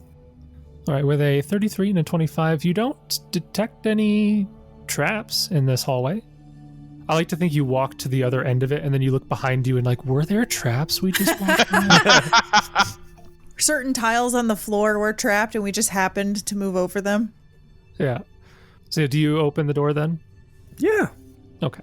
So you open this door and you see another room. This one, there's no rubble in this room, but you do see several tables. And on these tables, as you kind of walk inside, you see corpses. These are actually fresh corpses. There are a total of, I believe, 6 bodies on these tables. The corpses include a human that has 6 mouths. You see 3 tumor-riddled bugbears. You also see 2 hobgoblins with insectile legs sprouting from their heads. All of the corpses appear fresh, and they wear the regalia of the Iron Fang Legion. However, before you're able to really take in the situation, you hear a noise from above you in the ceiling. And you kind of look up, and it's kind of like a whirring, clicking gear noise as a large creature descends from the dome where the light was and crashes onto the ground in front of, or I guess in between all of you. And it is this guy. Ooh, he's cool Oh looking. no. He's so cool looking. Oh Wow, my goodness. bro! I don't even. Let's be friends, dude. Dude, that's like a ginormous halberd. He looks like a really nice friend, like a holy warrior, like a good, lawful, good, holy warrior in battle armor. That's He's like, definitely what he is. yeah, a good guy. Definitely not like a guy from Warhammer. You can see as this creature collapses onto the ground in between all of you, holding up its weapon. The weapon bursts into flame as the eye at the helmet of this creature flashes red. And I would like all of you to roll initiative. I would prefer not to. All right. I rolled a 16. I'm expending heightened awareness. A 7. I rolled a 2. 7. Love it. Oh gosh, why do I roll so bad? So we got ourselves a 22 from Jessup, a 16 from Kieran, a 13 from Gideon, and a 7 from Oran. Alrighty then. That will bring us to top of round 1, the creature. Yay. It will be going first. I am going to roll randomly to determine who it attacks, because you're all within range. Can't we settle this peacefully? I'm going to do 1d4, and we're going to go clockwork starting from Gideon. So Gideon's 1, Kieran's 2, Jessup's 3, Oran's 4. 2! That's Why Kieran. is it always Kieran? I don't even have my images. Right. So the creature is going to full attack. Let me roll these. He's got 10 attacks. Oh, no, that would be ridiculous. It's 9. First attack is a 39 to hit. Yes. In 2E, that would be a critical. Because Yeah. my AC is 26. The second attack is also 39. 2 criticals. The third attack is a... Have I been adding those wrong, or is the third attack just way higher? That's I not don't good. know. critical. No, yeah, no, that's Three right. Yeah. 39, critical. 39, 36. 3 critical. And then the final attack is 29. Oh, it still hits. Oh my Shocker. goodness. Can he do 202 points of damage in one round? We're about to find out, folks. Stay tuned. A halberd, probably. Yeah, I know. That thing's not gonna feel good. Does not have power attack. So Oh, thank goodness for that. you don't have to worry about that or He anything. could have put it on, and he still would have hit me with like room to spare. Do you have any sort of resistance to fire? Fire, no. Okay, so I'm not going to bother doing that separately then. So You're gonna first burn attack my pants off again, and I don't have my fancy pants on. does 24 points of damage. Oh boy. Second attack does 21 points of damage. Uh-oh. Third attack only does 17. Oh wow, I rolled all ones, 17 damage. Oh man, I'm really depressed about that. And then the fourth attack is 31 points of damage. Oh wow. So 93 points of damage Yeah. in one full round. 93. That what we're looking at? They ain't nothing to sniff Yeah, at. I mean, it's pretty crap. Yeah, Pretty crap. What? pretty crap. I've been playing Wrath of the Righteous in my party. Like I have a custom built party, and it's so OP. I'm curve stopping every encounter, and then I get to this game, and I'm like, oh yeah, I can't just spam buffs in that like I do in that game. I can't just charge for 700 damage. I don't have a 9th level spell that gives everybody shield, protection from arrows, displacement, and blah blah blah. Like, Yeah, so that's its turn. You will notice, just for free, it has something on its back that is. I don't want to say it's a jetpack, but It's a- it does have. It's got a jetpack. that's so cool. It does have a 60-foot good fly speed. I don't want to say that it's a jetpack, but it's basically a functionally a jetpack. And that's its turn, which brings us to Jessup. Oh boy! Wait, hold on. I would like to identify the jetpack. Oh, just the jetpack. Okay. Yeah, Yeah, just the jetpack. Is it engineering? yeah, knowledge engineering. Sweet. Well, what do you want me to roll? Yeah, so this guy would be knowledge arcana. So I still have investigated mine, so I will roll with advantage. Do I take the 34 or the 34? We'll go with the 34, I think. All right, that sounds good. So that is enough to identify it and get, it's not by 10, so one piece of information about this creature. You identify it as a clockwork angel. It's a sort of variation of a clockwork angel. That's cool, man. Yeah, so it's made of brass, bronze, and silver components on this figure, with moving gears that are visible within the gaps of its metallic body. Typically, clockwork angels are neutral constructs with the clockwork subtype. And you can ask one question about a clockwork angel. What are its defenses? Defenses. It has DR. It has the regular construct traits. Since that doesn't really have anything else beyond that, and you already knew it had construct traits, I'll just give you exactly. It's DR10 adamantine. Ah, if only we had the get us all the adamantine we needed. Okay. Right. Sweet. Okay. So it's not immune to electricity. No, it is not immune to electricity. That is not one of its defenses. It doesn't seem to have any elemental immunities as a defense. Jessup winks at Kieran while he's doubled over and basically dying. I don't know what that means, Jessup. I wink back. Wait, the dying part? Well, Jessup will 5-foot step back. All right. Get out my measuring tool, because you know what's going to happen. Haste. Haste. Hey! You're not boring. You're useful, practical, pragmatic, beneficial. Repetitive. Inspire courage. There he goes, waxing poetic again. Yes, so I will 5-foot step back. Swift action, start my performance. Standard action, use my spells. And move action, we're going to pull out the bow. All right. I'm going to crush him. All right. That is Jessup's turn. Yes. Is this thing in the air? It's hovering about 5 feet off the ground, yeah. 5 feet off the ground, okay. It's within reach of you. But Yeah. Next up, you notice, Jessup, you hear something behind you. No, It's like directly behind me? Yeah, directly behind you. There's a swirling noise, and you kind of glance over and you see the sand that's in the ground, and you've seen the sand just on the ground for a while now, just kind of swirling, it coalesces into a humanoid shape as this creature appears. It's the shaitan. And I'll show you what that guy looks like. It's a sand devil. That's creepy. No. Sand zombie. Yeah, that's kind of spook. Sand zombie. This is going. That creature appears out of nowhere. I need everybody to give me a will save. I'm not really wanting to do that, so... I think it's a will save. Ooh, that's pretty good for Jessup. Oh, wow. Only 6. Spell or spell-like 30. ability, a +2. It is a supernatural ability. Oh, nuts. Okay. Straight 20. All right, 26, 20, 30, 25. All of you feel a little drowsy, but you're able to resist the effect. Gosh, that would have sucked. Mr. Sandman. But like, yeah, your eyelids kind of for a moment. Shoot. Send me a dream. Are drow immune to sleep like elves are? Oh, yeah, I think I actually am. Good question, yeah. Jessup, you feel fine. Kieran,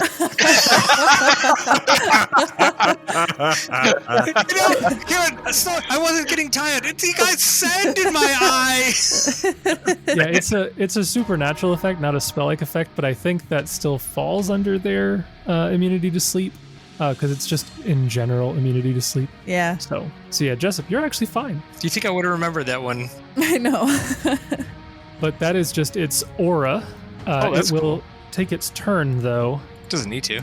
No, it will. It'll make a slam against Jessup. Guarantee it's not going to hit me. It's impossible. My AC is skyrocketed. That is a 24. Oh, actually, it missed. Yeah. This guy. The sand kind of smashes against your armor and then just like explodes into little particles before reforming. But it doesn't really seem to do much damage.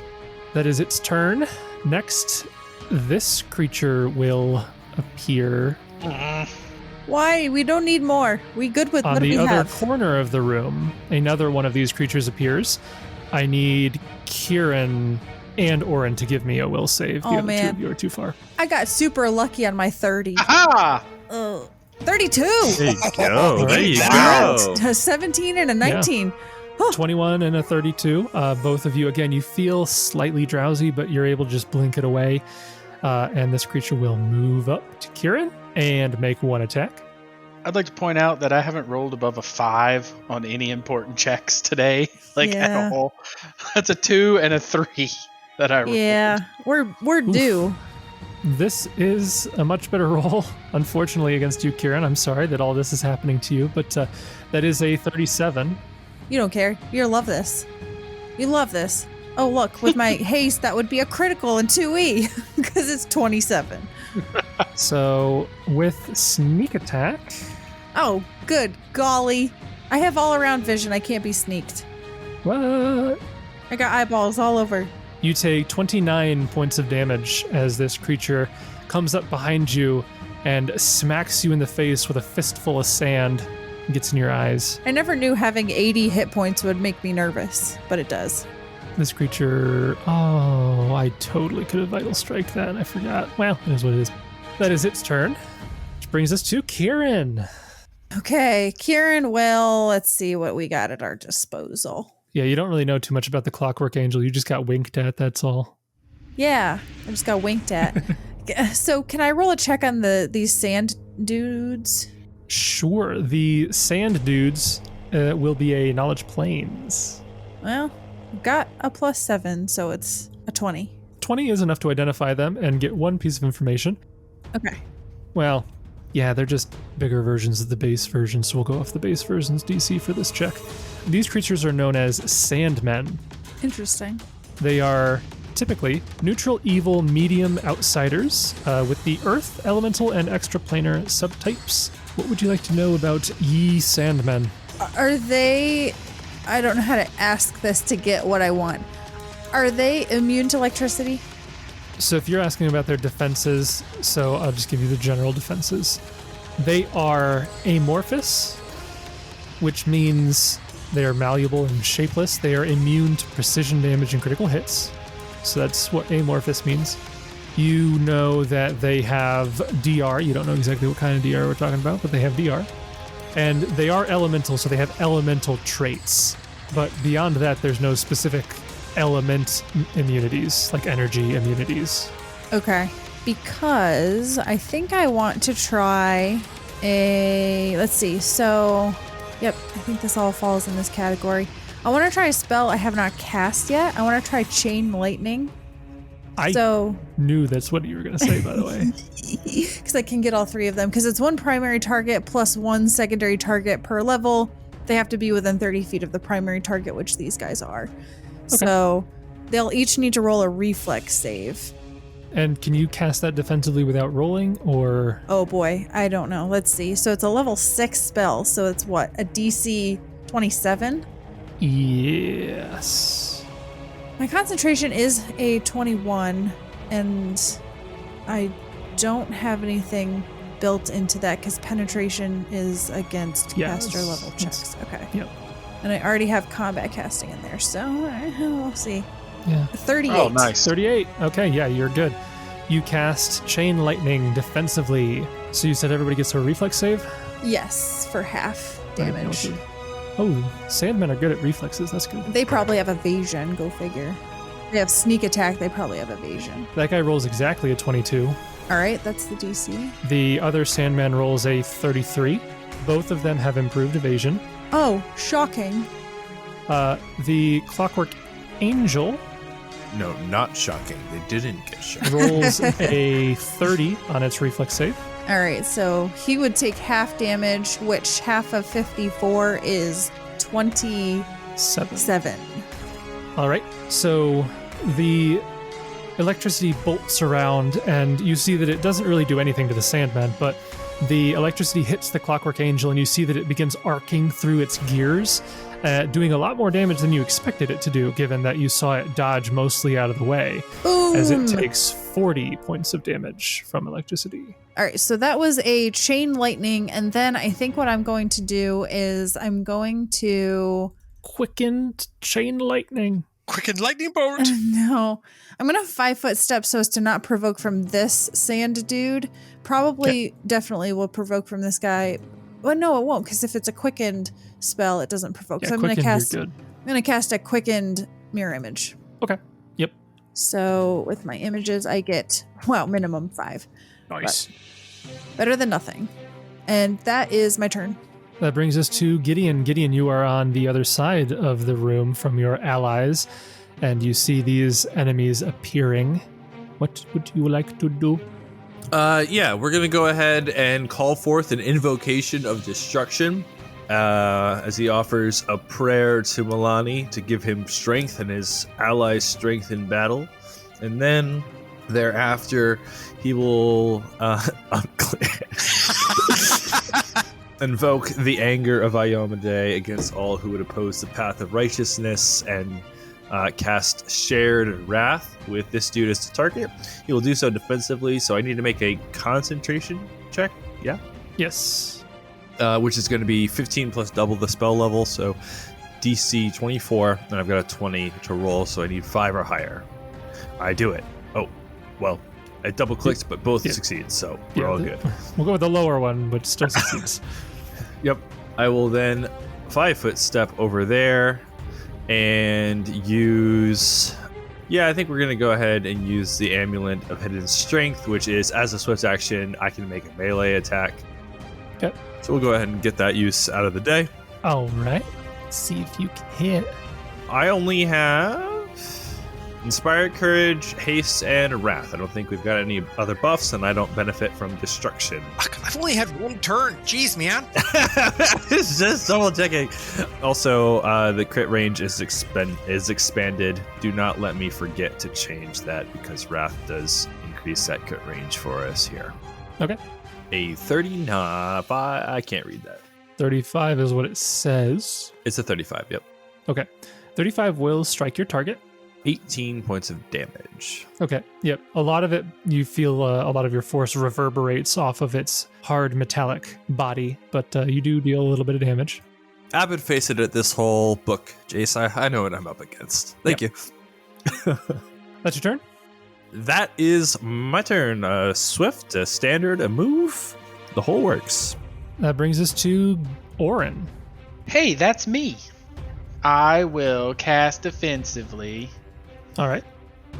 Heal spell. Well, first I'll use a swift action of my true sight so I can see which one is actually Kieran. And then I will cast defensively a heal spell on Kieran if I pass my concentration check. All right. So it'll be +2. That should do it. 38. Yeah. So that'll be 150 hit points to Kieran. Good job, Oran. Thank you. Don't forget I gave you the hammer earlier. Just saying. I'll never get to use it. And then 5-foot step there. Okay. Into the flank. Wait, should I do that? Oh, okay. I don't Never know. mind. I don't want to block Kieran if Kieran's doing stuff. Because he's going to be all lightning bolts. Yeah, I'm going to stay where I'm at. Never mind. Okay. I'm going to stay where I'm at. Brings us to the top of the round, and we're at the Clockwork Angel's turn.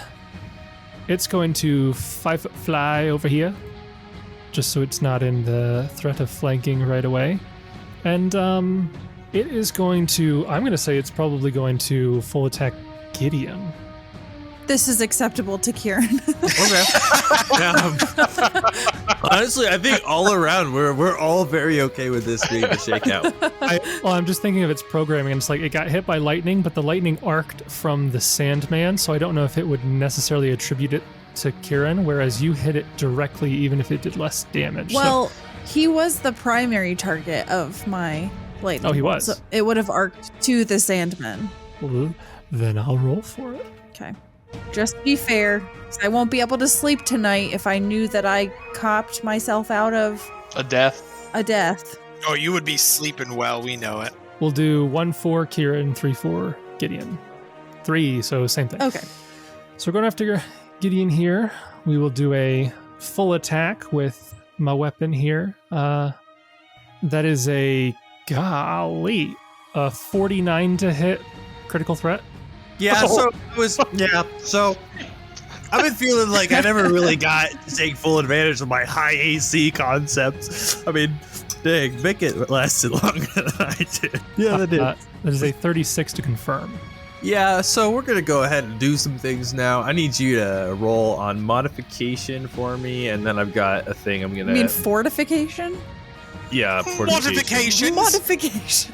So that's a 50% miss Yeah. chance. Okay, so 1 to 50, it's just a normal hit, 51 or higher. Okay, so 85, so that will bypass your 50%.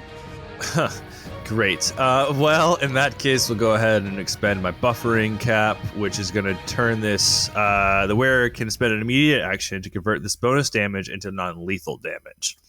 So it's not going to completely do away with the crit, but it is going to mitigate the damage a little bit. Okay, so the full damage of the crit is 56 points of damage. Mm-hmm. So you said that is what, half is non-lethal or something like that? The crit portion is non-lethal.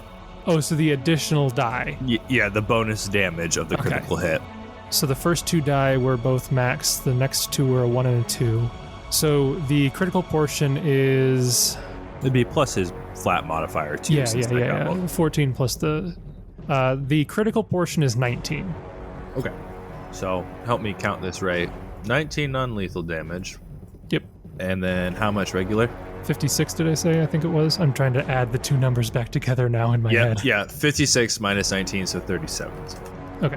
121 health. All right. Thank you. So that's his first attack. Oh, dear God. That's not so second good. attack is only a 30. That's probably going to miss. That will miss. Third attack is a 37. That'll hit. And final attack is a 33. That'll miss. I was 1 away from a critical threat there. So 1 more normal hit then. Yep. All right. You take another 21 points of damage. Oh, perfect. Perfect. I'm really happy with that outcome, honestly. And that is the Clockwork Angel's turn. Brings us back to Jessup. You have a buddy behind you now. Yes, I do. All right, Jessup is going to maintain performance. And yeah, I think Jessup is going to do a monster lore on those little dudes. Sure. Yeah. Knowledge planes for the Sandman. Ha! 35. 35. That's enough to identify it and get 3 pieces of information. Sure. What's its special? Does it have any other special abilities besides trying to put us to sleep? So sleep aura, which again, if you're just near it, you almost fall asleep. But that's a once per, like if you succeed, you're immune for a day type of thing. If it hits you with a melee attack and deals damage, you have to roll against its sleep aura. And its only other ability is that it has sand form, which means it can basically collapse into a pile of sand. Anything else useful, you think? Beyond that, I mean, just some of the other neat things it has is it you could identify specifically that what its DR is DR10 bludgeoning, and it has the compression ability, which means it can fit into really, really, really, really small spaces. Okie dokie. So yeah, Jessup is going to... Oh, actually, I should have did this backwards. So yeah, I'm not going to maintain... Or no, I will. I'm sorry. I have to maintain. So 5-foot step back. Maintain is a free action. And then I'm going to try to cast a spell. Okay. And it is... I'm going to do it defensively, and it is a level 4 spell. So what's it, 15 plus double the spell level? Yeah, so 23. And I just roll a concentration? Yes. Oh, crap baskets. Oh, wow. That is terrible. A natural 2. I got a 2. Which will unfortunately result in a That's awesome. failure. So I didn't want to do it anyway. you don't provoke, but you do lose that spell. That's good. I didn't want to do anything. Well, sorry guys, that was my turn. Yeah. What were you trying to cast? A spell. Oh. You'll never know. You'll never know. You'll never know. It will forever remain a mystery. No! So that will bring us to the 2 Sandmen. They're both going to attack the guys near them. So 1 attack against Jessup, and the other one's going to move up and do 1 attack against Kieran. So against Jessup, this is a miss. I don't know what their modifier is, but they rolled a 3, so that's not going to do it. Against Kieran, it is a probably still a miss. That's a 29. That is a hit. Ooh, yay. What's your D6? Is a D6. Roll 1D6. That'll get rid of 1 image. Okay. That is their turns. Brings you to Kieran. I'm going to try to... Actually, I think I can step back, and I'm going to try this and see how this interacts. I'm going to try to do a cone of cold towards the angel and this sand dude. Okay. So I'm probably going to have to still roll concentration from this guy. Yeah, you are within his reach. Okay, so this is going to be a DC 25. Okay. Please roll 20. 37, okay. All right. So this is That'll another do. reflex save. Why did I do a reflex save spell? They're just going to pass it. Darn it. I don't know why you did, but well, maybe. It's a 21. I rolled a 4 on the die. Sandmen have a plus 17, so that is actually a Oh, 21, so he's still safe. If this had been a chain lightning, I saw the 4 and I was like, they might fail this now. The Clockwork Angel is a higher. It's like a 30. No, 25. 28, sorry. Crap, I didn't do what I wanted to do. I took a 5-foot step at the wrong time. Does it matter? Yeah, because I was going to do a quickened shocking grasp on him, meaning I was going to 5-foot step here to shocking grasp after doing the cone of cold, but I took a 5-foot step back. That's fine. It doesn't really change anything. All right, because I still rolled concentration against this guy. Yeah. Passed, so he improved evasion, takes no damage. The golem will take half 26 cold damage. 26. Yep. That just does the regular 26 points of damage. Okay. So cold is not as good as electricity apparently. And then I will do a quickened shocking grasp on him. Yep. And that does not provoke because it's swift, but you do have to make a touch attack. Yeah, yep. So, touch attack. This guy's got a decent touch AC, actually. 24. 24 just barely hits. That's scary. Oh, that's scary. Okay. So, shocking grasp. Wow. 17 electricity damage. And Plus... because of my gloves, my touch attacks do a d6 of acid. So, 5 acid. Okay, so 17 plus half would be 24? 25, because it'd be plus 8. So yeah. So 25 electricity damage, plus 5, so just 30 damage. Acid. Are we doing sonic damage for this? Jessup? I don't think so, because it's not a weapon attack. Oh, I think okay. it's a weapon attack. So this is what the thing Oh, does. okay. Okay, that's fair. Okay. But yeah, 30 damage is not bad. You see that its gears are starting to spark as it's taking this damage, but it maintains form, and it looks like it will be continuing its assault. Brings us to Gideon. I don't have a swift action since I used an immediate, so we're not going to go ahead and go through with my default heal up. I'd love to get out some more buffs, but I feel like I need to do some damage and take advantage of this haste that I've been given. You know, we have to thank Jessup for the blessings he gives us every day. So we'll just full round attack and hope I can bypass some DR. Oh, yeah.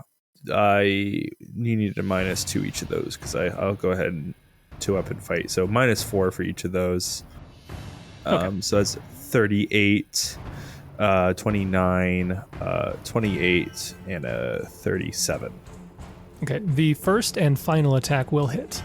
Okay, and then this one I did put in my 2-weapon fighting neg, so you don't need to worry about it. But this is my hasted attack for 29, Okay. which 29 we've will said. miss. Yep. So the first and the last, you say? Yep, so the first attack, 22 damage, so some of that does go through. Yep. The last attack is completely resisted by DR. Yep, which is fine. Doesn't count as a hit, so I don't think it would be subject to a shield bash, because DR, if you typically don't, if DR completely negates an attack, any additional special stuff doesn't go with it. So like poison doesn't go with it, bleed Yep, doesn't go yep. with it. yep, because they're not hit with it is the way it's kind of sort of mechanic. Yeah, it's like it just bounces off, or yeah, essentially, it which is doesn't fine because I penetrate. didn't really care to move him anyway. An extra 6 from Jessup on that attack, so I added that in. All right. Anything else, Gideon? 5 foot step, full attack, no swift. So Yep, no swift, and I suspect his 6 will also, or his D6 also wouldn't work on for the same reasons on the last hit. So yeah, that's on the it. second one, yeah. All right, that brings us to Oran. I might need a ruling from you. Okay, ruling is no. Okay, fair enough. I'll No, do just something what different. do you need? Okay, so I was thinking about using storm bolts, but he's a construct. Okay. Are you going to allow storm bolts to work against a construct See, that's why it's That's- funky. spell? Yeah, that's what I'm saying. Like, I need a ruling from you on whether or not you think storm bolts would affect an object or not. Because if it would affect an object, then it'll affect the construct. But it specifically calls out creatures and natural vegetation. It doesn't say anything about objects. That's the thing. It's like, It doesn't exclude them from areas you wish to exclude from damage. Otherwise, it would imply that vegetation and creatures would take the damage. Right, but it's a construct, and constructs are Yep. immune to fortitude saves. So that's why I genuinely think that it should say reflex partial and fortitude negates the stun effect. That's what it should say, but they didn't do that. They just right, lumped them together, fortitude. Oh, this spell is kind of weird. I see what you're it's saying. wonky. Yeah, it should be a reflex, but it's not. Yeah, the spell. It implies that there's no way you could dodge the lightning. Yeah. It's fine. So here's the thing.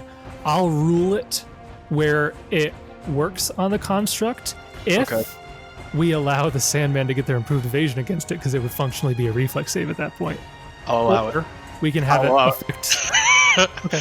Nope, I'll allow it. All I right. I agree. do love situations like this where we're just, what do the rules say? I'll Doesn't matter. Let's negotiate what we think is fair. It's because Stormbolt is so freaking weird in the way that it's worded. Like, because technically Stormbolts, like, undead would be immune to Stormbolts. Well, why would they be immune to it? Like, it makes no sense. Why would they be immune to Stormbolts, but undead would technically be, you Because it's a know, fortitude. immune? Yeah, It should Yeah. be, but yeah. They shouldn't. exactly. Yeah. Exactly. It's a So- weird. Yeah. I rolled, and I guess it's good that you did that, because you wasted 2 of my natural 20s. Oh, excellent. Oh, get them out of here. Get them out of here. Natural 15, Get a 'em natural 20, and a there. natural 20.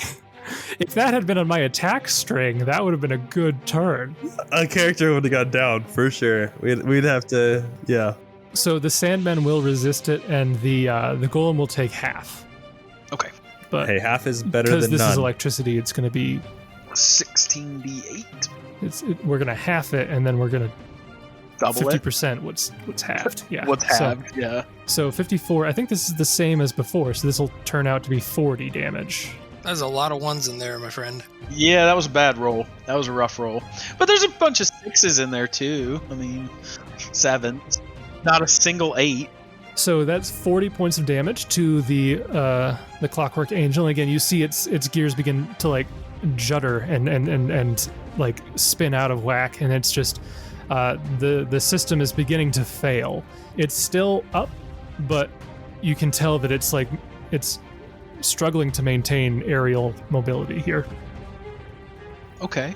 We will swift action Cold Ice Strike. All right. That's just a straight line. Yeah. Right? Okay. Yep. All right. That'll be a reflex save from him as well. Natural 19. Gosh, you're taking all of my crit threats. Gosh. All right. So half damage. Okay. So that gives it, 38 to save. 15d6 though, so still decent. Yeah, decent. So that's 22 points of damage more. It is still airborne, Still airborne. but All it right. does look like it's on the verge of collapsing. It won't take too much more, and this thing is probably going to shut down, you think? Oran will yell back, "It's time for the finisher!" Jessup knocks his bow. Let's go. You freeze off one of the sides of the jetpack, so he's just slowly spinning in the air. But then he just holds out his weapon and it becomes He becomes a Beyblade, just spinning around, cutting the room up. It's a built-in ability that when he's hit by Cold Ice Strike, his jetpack gives him the whirlwind attack feat. Yeah. All right, that is Oran's turn. Top of the round brings us to the Clockwork Angel. I think at this point it's going to turn its attention to Oran because that was some back-to-back damages there. So Don't hurt me. it'll continue to do a 5-foot flyback just to make sure it doesn't end up in a flanked position too quickly. And it's going to full attack you, Oran. So first attack is a natural 1. That'll miss. Of course, I would roll 20s on all of the saves that I have huge bonuses to, and a 1 on the attack roll. Second attack, much better, a 37. Oh yeah, that'll hit. Third attack is a 31. That'll miss. And final attack, it's got to roll high, is a 32. That'll miss. Okay, so 1 hit, because I rolled a natural 1. That first one is pretty much guaranteed to hit as long as I don't roll a natural 1, but that'll be 22 points of damage. Still a pretty good amount of damage. Ouch. Which brings us to Jessup. You've still got a friend there. Oh, Jessup's gonna 5-foot step. And you know what's gonna happen. Jessup's gonna maintain performance. Okay. Swift action arcane strike. Okay. Point blank shot. Okay. Pew pew! And he attacks the Sandman. Yes, that is 1,000% what I was gonna do. How did you know? Completely ignores the other creature in the room. Come on, pew pew. 39, Alright. 38, natural 1, 41. Get him. All right, 3 of those will hit. So 18 damage, 21 damage, and 22. 8. And do these get your Sonic or no? As long as everything's within 30 feet, yep. Okay, so roll your Sonic. 1, 2, 3, 4, 5, 6. That is hilarious. Okay, so your first 2 strikes with the Sonic bring him to 1 hit point, which means you have to use the third attack, which will put him down as you fire these arrows into the creature. The other half of its jetpack goes off, and it basically just collapses straight onto the ground, crackling with electricity, and becomes inert. The finisher! Yeah, I did it, guys! Oh my gosh, how does he always pull this off? It's insane. Every single time. It's uncanny. I don't know, man. I don't have answers for you. Yep. Gideon, that's how you do damage. Yeah, okay, buddy. All right. And that is Jessup's turn, 5-foot step full attack. And Swift for the Arcane Strike. That brings us to the Sandmen, who will continue their ever effective quest of trying to hit someone. So against Jessup, that is a 30. 31! Okay. Yay! Let me just make sure that they do in fact have a plus 18. Yeah, they do. Hey. So yeah, it's a miss. And then against Kieran, a 32. Oh yeah, but I'm rolling a d5. A D5. No, that's Well, that's a not weird number. way of talking.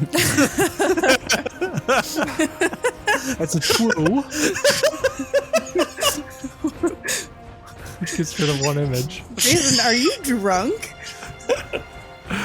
I just love how both of us had comments. Like, I expect this stuff from me, but Oh man.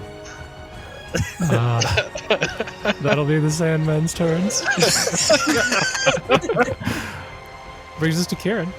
okay, Kieran's going to grow his claws and do a bite claw on the sand.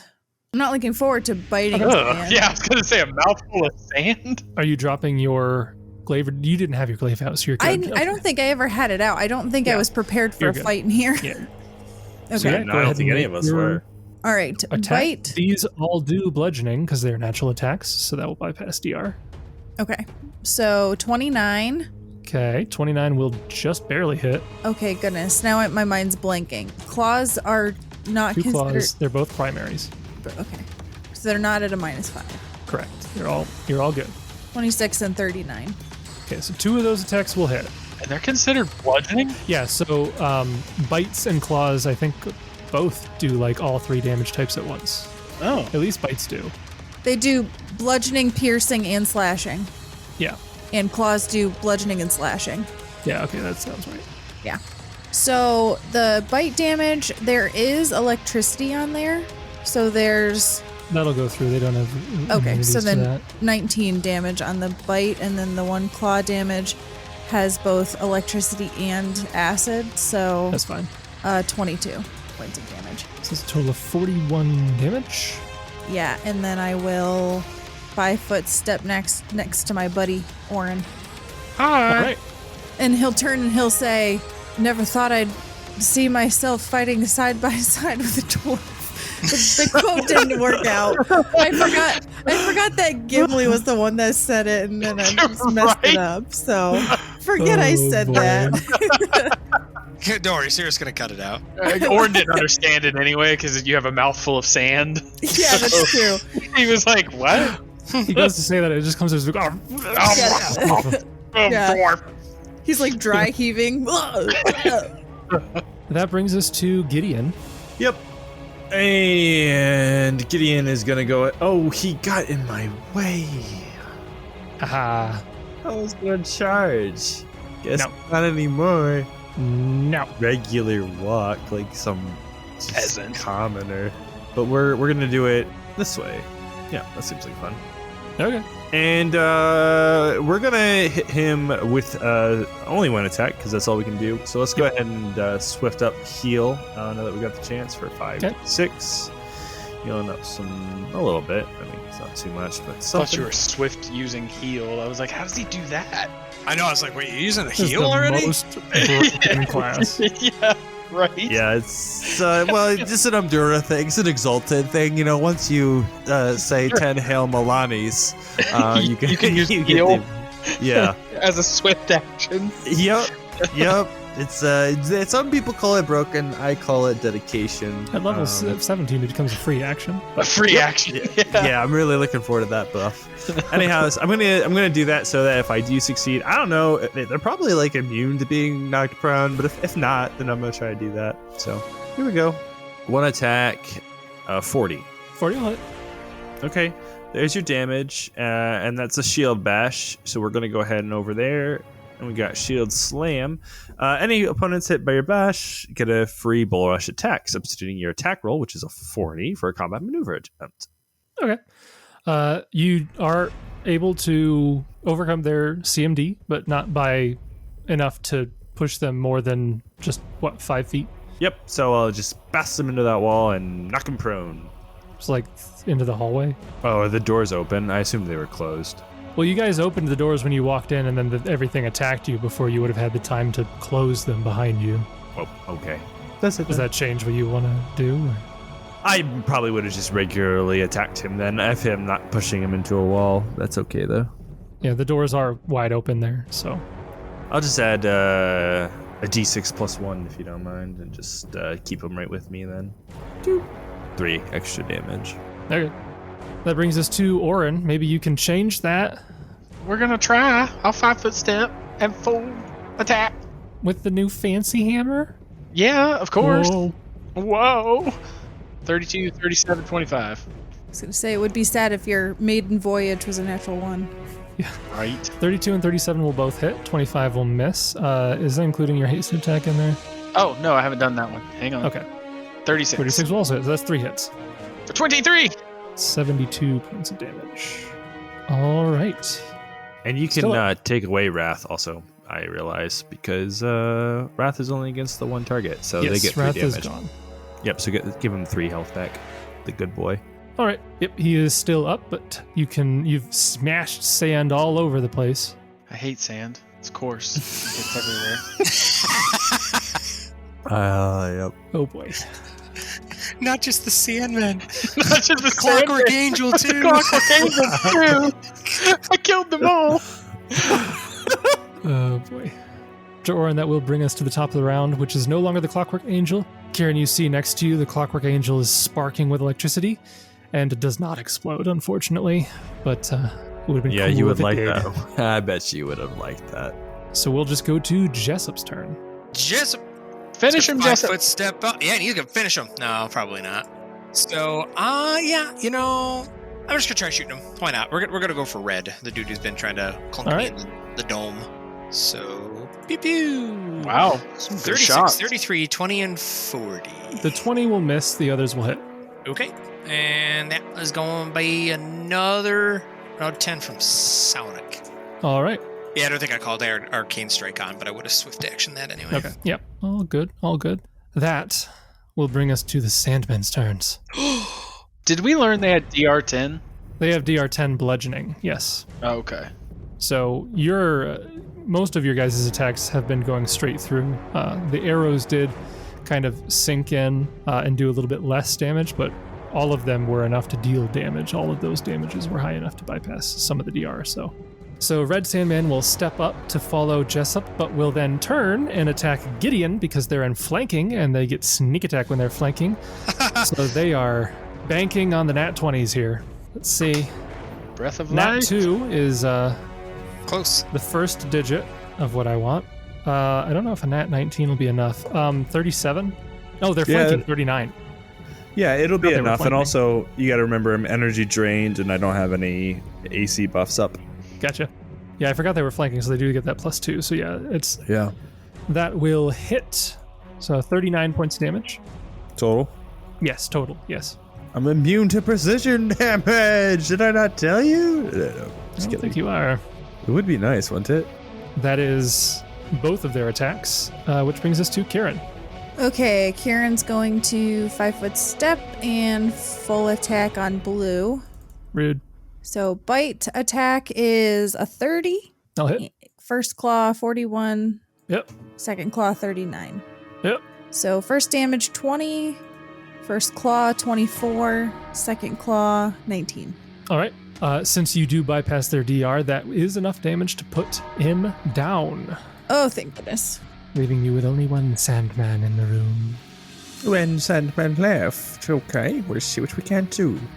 And it is Gideon's turn, and he's right next to it. Yep, so we'll go ahead and swift action, cast Divine Touch, and heal up 5d6. It's d6, yeah? d6. Yes. Yeah. We'll do D4s if you want, but I'm healing up a little bit more again. Not my favorite amount of healing I've ever received, but it's good. It's fine. And then we'll go ahead and take our haste action with us and throw on 2 weapon fighting. So we take a -4 total. okay.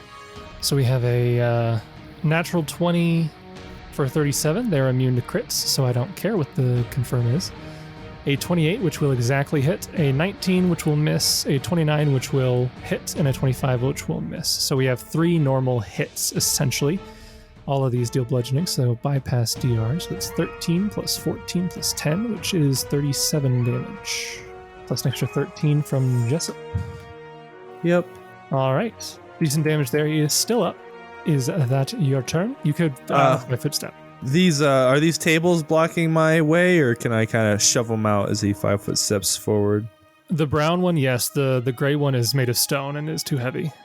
All right, we'll shove this guy over then as we kind of barge through. Okay. That brings us to the bottom of the round. We're getting Oran. That's me. 5 You're foot welcome, step. bud.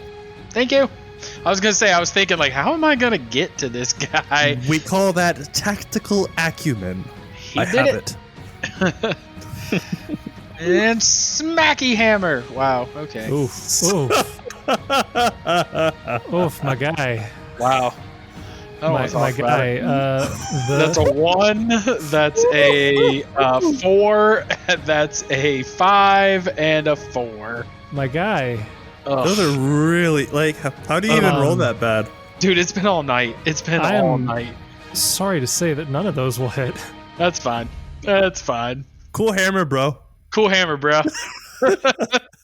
Make sure you got the +3 in there, correct? Right? Because it's a +3 hammer. Yes. Yeah, I've got the +3 in. Yep. Because it's 1 higher than my other one. So I have a +23 to the attack roll, a +18, and a +13. And I still didn't manage to hit it. That's awful. Yeah, sorry. But you can post pictures in here now, huh? I didn't know you could post pictures. That's cool. Yeah. If you find an image, a link on the internet that ends in a .png or .jpeg, you can share them. all right. That brings us to the top of the round. You're back to Jessup. You know it. Finish him. Pew pew. I swear to God, if he kills this thing. It's just its style. Wow. All right, so, wow. I mean, too bad he can't confirm. Yeah. That was a sick confirm. That was a 19 Right. confirmation. Didn't Yeah. matter. Yeah. So the natural 1 will miss, the 30 will hit, the 24 will miss, the natural 20 will hit but not crit. So that's 2 normal hits there. So it's 8 plus 9 plus 7 damage. So that's 24. All right, he's still up. Oh, drat. And he will take his turn. He's not flanking anymore, so he'll go after somebody with lower AC. I'm clearly the He biggest doesn't threat. know. He hasn't hit me yet. Yeah. Has he doesn't know. looked? But Did he he hasn't- roll knowledge local? Did he turn hasn't on hit his anybody like else. good eye? He doesn't know. No. He's intelligent enough to see who's not in full armor. What? It's deception. Wait, Whatever helps your I'm internal wearing logic. red armor. My 42 oratory says otherwise. Say 34 to hit. Oh, he finally got me. You take 8 damage because he's not getting sneak attack on this, and you're immune to sleep, so that doesn't happen. So that's his turn. That's great. This is going really good for you, Jace. Yeah, he without sneak attack, and if you're immune to sleep, these guys don't really do a whole lot. That brings us to Kieran. Okay, let's see. You're gonna make me. This is a table I have to go around probably. Well, You could fly over it. I can fly. I was gonna say you're a dragon. I can fly. I can fly. Couldn't you 5 foot fly and be within range too?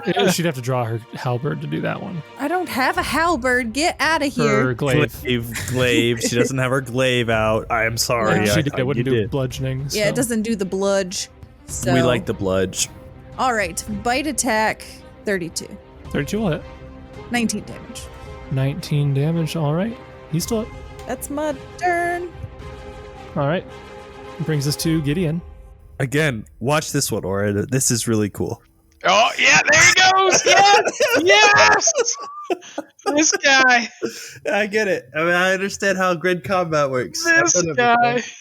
Well, it doesn't matter when you roll 5 or less. Oh, well, Yeah. And I was gonna say I'm not gonna hit him anyway.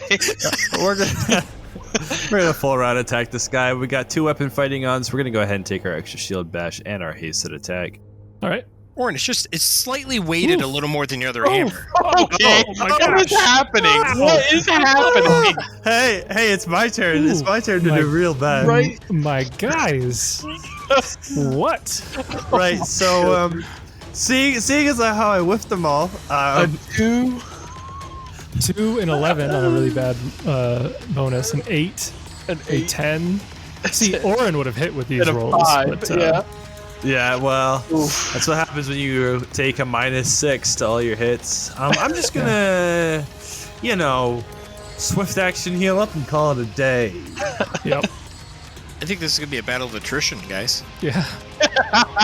He'll deal 8 damage per round. You guys will miss all your attacks. Or well, 2 of you will miss all your attacks. Go through our heal. It will be the most painful podcast. Yeah. I don't think we're ending before 10:30 tonight. Oh man. Oh, sorry. Just take that first one there. yeah, Always ignore the yeah. double clicks. Yeah. That will bring us to Oran, who maybe he'll finish it this time. Knows how to do it, man. Try again. Let's see what we can do. Much better than before. Kinda. Sorta. Okay. 32 hits, 26 misses, 24 misses, 31 hits. Oh, and it's +2, so it's 28 and 26. So does 28 Why hit? is it +2? Yeah, Because he I'm doesn't have a thinking. melee weapon out. Oh, that's right. He's got his bow out. That's right. Yeah. Unless he's holding something. His fist. Yeah. Yeah. So that is 2 hits for a total of 40 damage, but that is actually enough to bring him down. Nice. As you smash him and sand explodes across the room. What was he at HP wise after the first attack? Oh, he was still alive after the first attack. He had like 12. I know. I just want. Oh, darn it! I was hoping that my. No, you were. It's a sneak in the kill. Yeah, he was not low enough that you could have sniped it there. The funny thing is, down to like 1 HP after your first attack, and Jessup just snipes him. Yeah. Jessup Hey, it's- cannot stop KSing, bro. Always kill stealing. I was gonna say he's playing like he gets the experience if he gets the kill. Like, It's ADC brain from League. He just can't help himself. We go to the final battle, and we're experienced level. Jessup's the only character at level 20. You guys were like 15. Gotta last hit everything, bro. And with that, the last of the combatants in this room fall. You are left in a very sandy room with a destroyed clockwork angel. it's in my shorts. It's gonna take forever to get this sand out. Gideon's all business. He wants to assess the situation, so he's gonna start looking around and going through stuff while they're talking. Yep, you're looking around and there's not a whole lot of useful stuff here. There are what appear to be like the items that these Iron Fang creatures had before they were killed and clearly experimented on. But the items they're not at a level that they would be really interested of you. Like there's some masterwork stuff. Like these guys it appears to be just like regular old scouts that kind of found themselves in a spot that they should not have been in and got over their head. Nothing particularly interesting. Like they would have had like cloaks +1 or rings +1, but nothing substantial. Is there anything else besides the Legion in here, like paperwork or documentation or anything? No, you don't see like journals or anything written. You haven't seen anything written in this whole place, really. Yeah, there doesn't seem to be any sort of catalogs of experiments. Okay, well, now that we know that this place is going to try to kill us, we might want to buff up a little or be more prepared. Yes, we should exercise caution moving forward. Can I perceive at the door, Jason? Yeah, if you listen at the door, you don't hear anything. Oh. No whirring of gears. Just an eerie silence. No jetpacks in the distance. Not No. sure how we missed that one. Real quiet jetpack. It wasn't on until it dropped down. Oh, okay. It was like attached to the ceiling and it detached, fell down, and then it used that to stay aloft. Because I'm like, how did we walk in this room and we're like, nobody heard the jets in the ceiling? It's like one of those things that you just drown out, the subliminal stuff. Right. Like the jet engine I've above heard you. so many jet engines in Galarian. Guess we'll continue onward. Okay. So you open the door and you see there's another short hallway. It is mostly collapsed except for the doorway right across from where you are. There's some rubble across the way that would be difficult terrain if it mattered. But you weren't trying to run through here during the fight, so it's not really a big deal for you. Sprint. Yep, you sprint and trip over and then get back up and then you continue. Your sprinting is just like a normal walk for a human. Walk for a human. Yeah. And it's like chunk, chunk, chunk, chunk, chunk, chunk, chunk. Why are you breathing so heavy? Because you're wearing 100 pounds of armor. Right. And yeah, you find another set of doors on the other side of the hallway. Can I perceive these doors? Sure, yeah, you can roll a perception check on those. I didn't even have you roll for the other one because there's nothing in the hallway. I'm gonna jump in on that though too, to just kind of listen. Okay. For my own sake, I'm not rolling to aid. Just sure. I'm gonna roll to aid perception as well, but Jessup is going to help by just not saying anything. His aid is just being quiet. Yeah, his aid sucks. He's just gonna stop for a second. I did take the time to read some play-by posts, and it was very funny for people to do stuff like that. They'd be like, oh, and I help too, and like their character, they just type like one line of dialogue, or I help by being quiet or like leaving the room, and they always gave me a chuckle. What he said, rolls to 8 and stuff like that. What he said. All right. Yeah, you guys are listening at the door. And again, you just silence. You don't hear anything on the other side. Yeah, well, okay. Don't trust the silence. So we open the door. Do you? Yeah. Okay.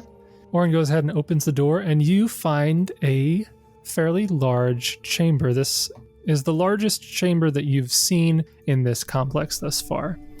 You see crystal statues line the walls of this rectangular room, ringing a large sandbox recessed in the chamber's center. The only gap in this ring of statues is at the western edge of this room, where there is a raised dais with a cracked glass cylinder atop it. And standing not too far from that is a creature that looks very familiar to the paintings outside. Oh my. You see it's a comparable to yourselves, medium-sized insectile creature. It looks like it's got 4 appendages, 2 little shorter arms that it keeps in front of it, and then 2 longer ones dangling below. They're like scythes. Yeah, it is very praying mantis-like in appearance. That's true. And the creature is standing almost statue still, but facing your direction. And it doesn't make any movements as the door opens and eyes lock between the two of you. A few seconds after you see it, you notice movement around it. It is not moving. Something around it is moving. As a strange crimson substance begins to leak out of the crevices of this insectile body and form a sort of mirror creature of itself that's floating in the air. Oh boy. That one's red and bloody. Looks a lot less nice looking. Yeah. What languages do y'all speak? Not one that's gonna help me. Boop. Holy languages, Jessup. All right. So Jessup and Oran both speak Terran. Are you guys both able to make linguistics checks for me? Sure. I will do my doodad with advantage. Wow, that sucks. Okay. Nat 7 or a nat 3, so 21. So as you are there, you hear a voice. All 4 of you hear a voice directly in your mind. And you would know that this is some form of telepathy. But it is speaking in Terran. The dialect of Terran is so incredibly ancient, it's the equivalent of like Old English is to us.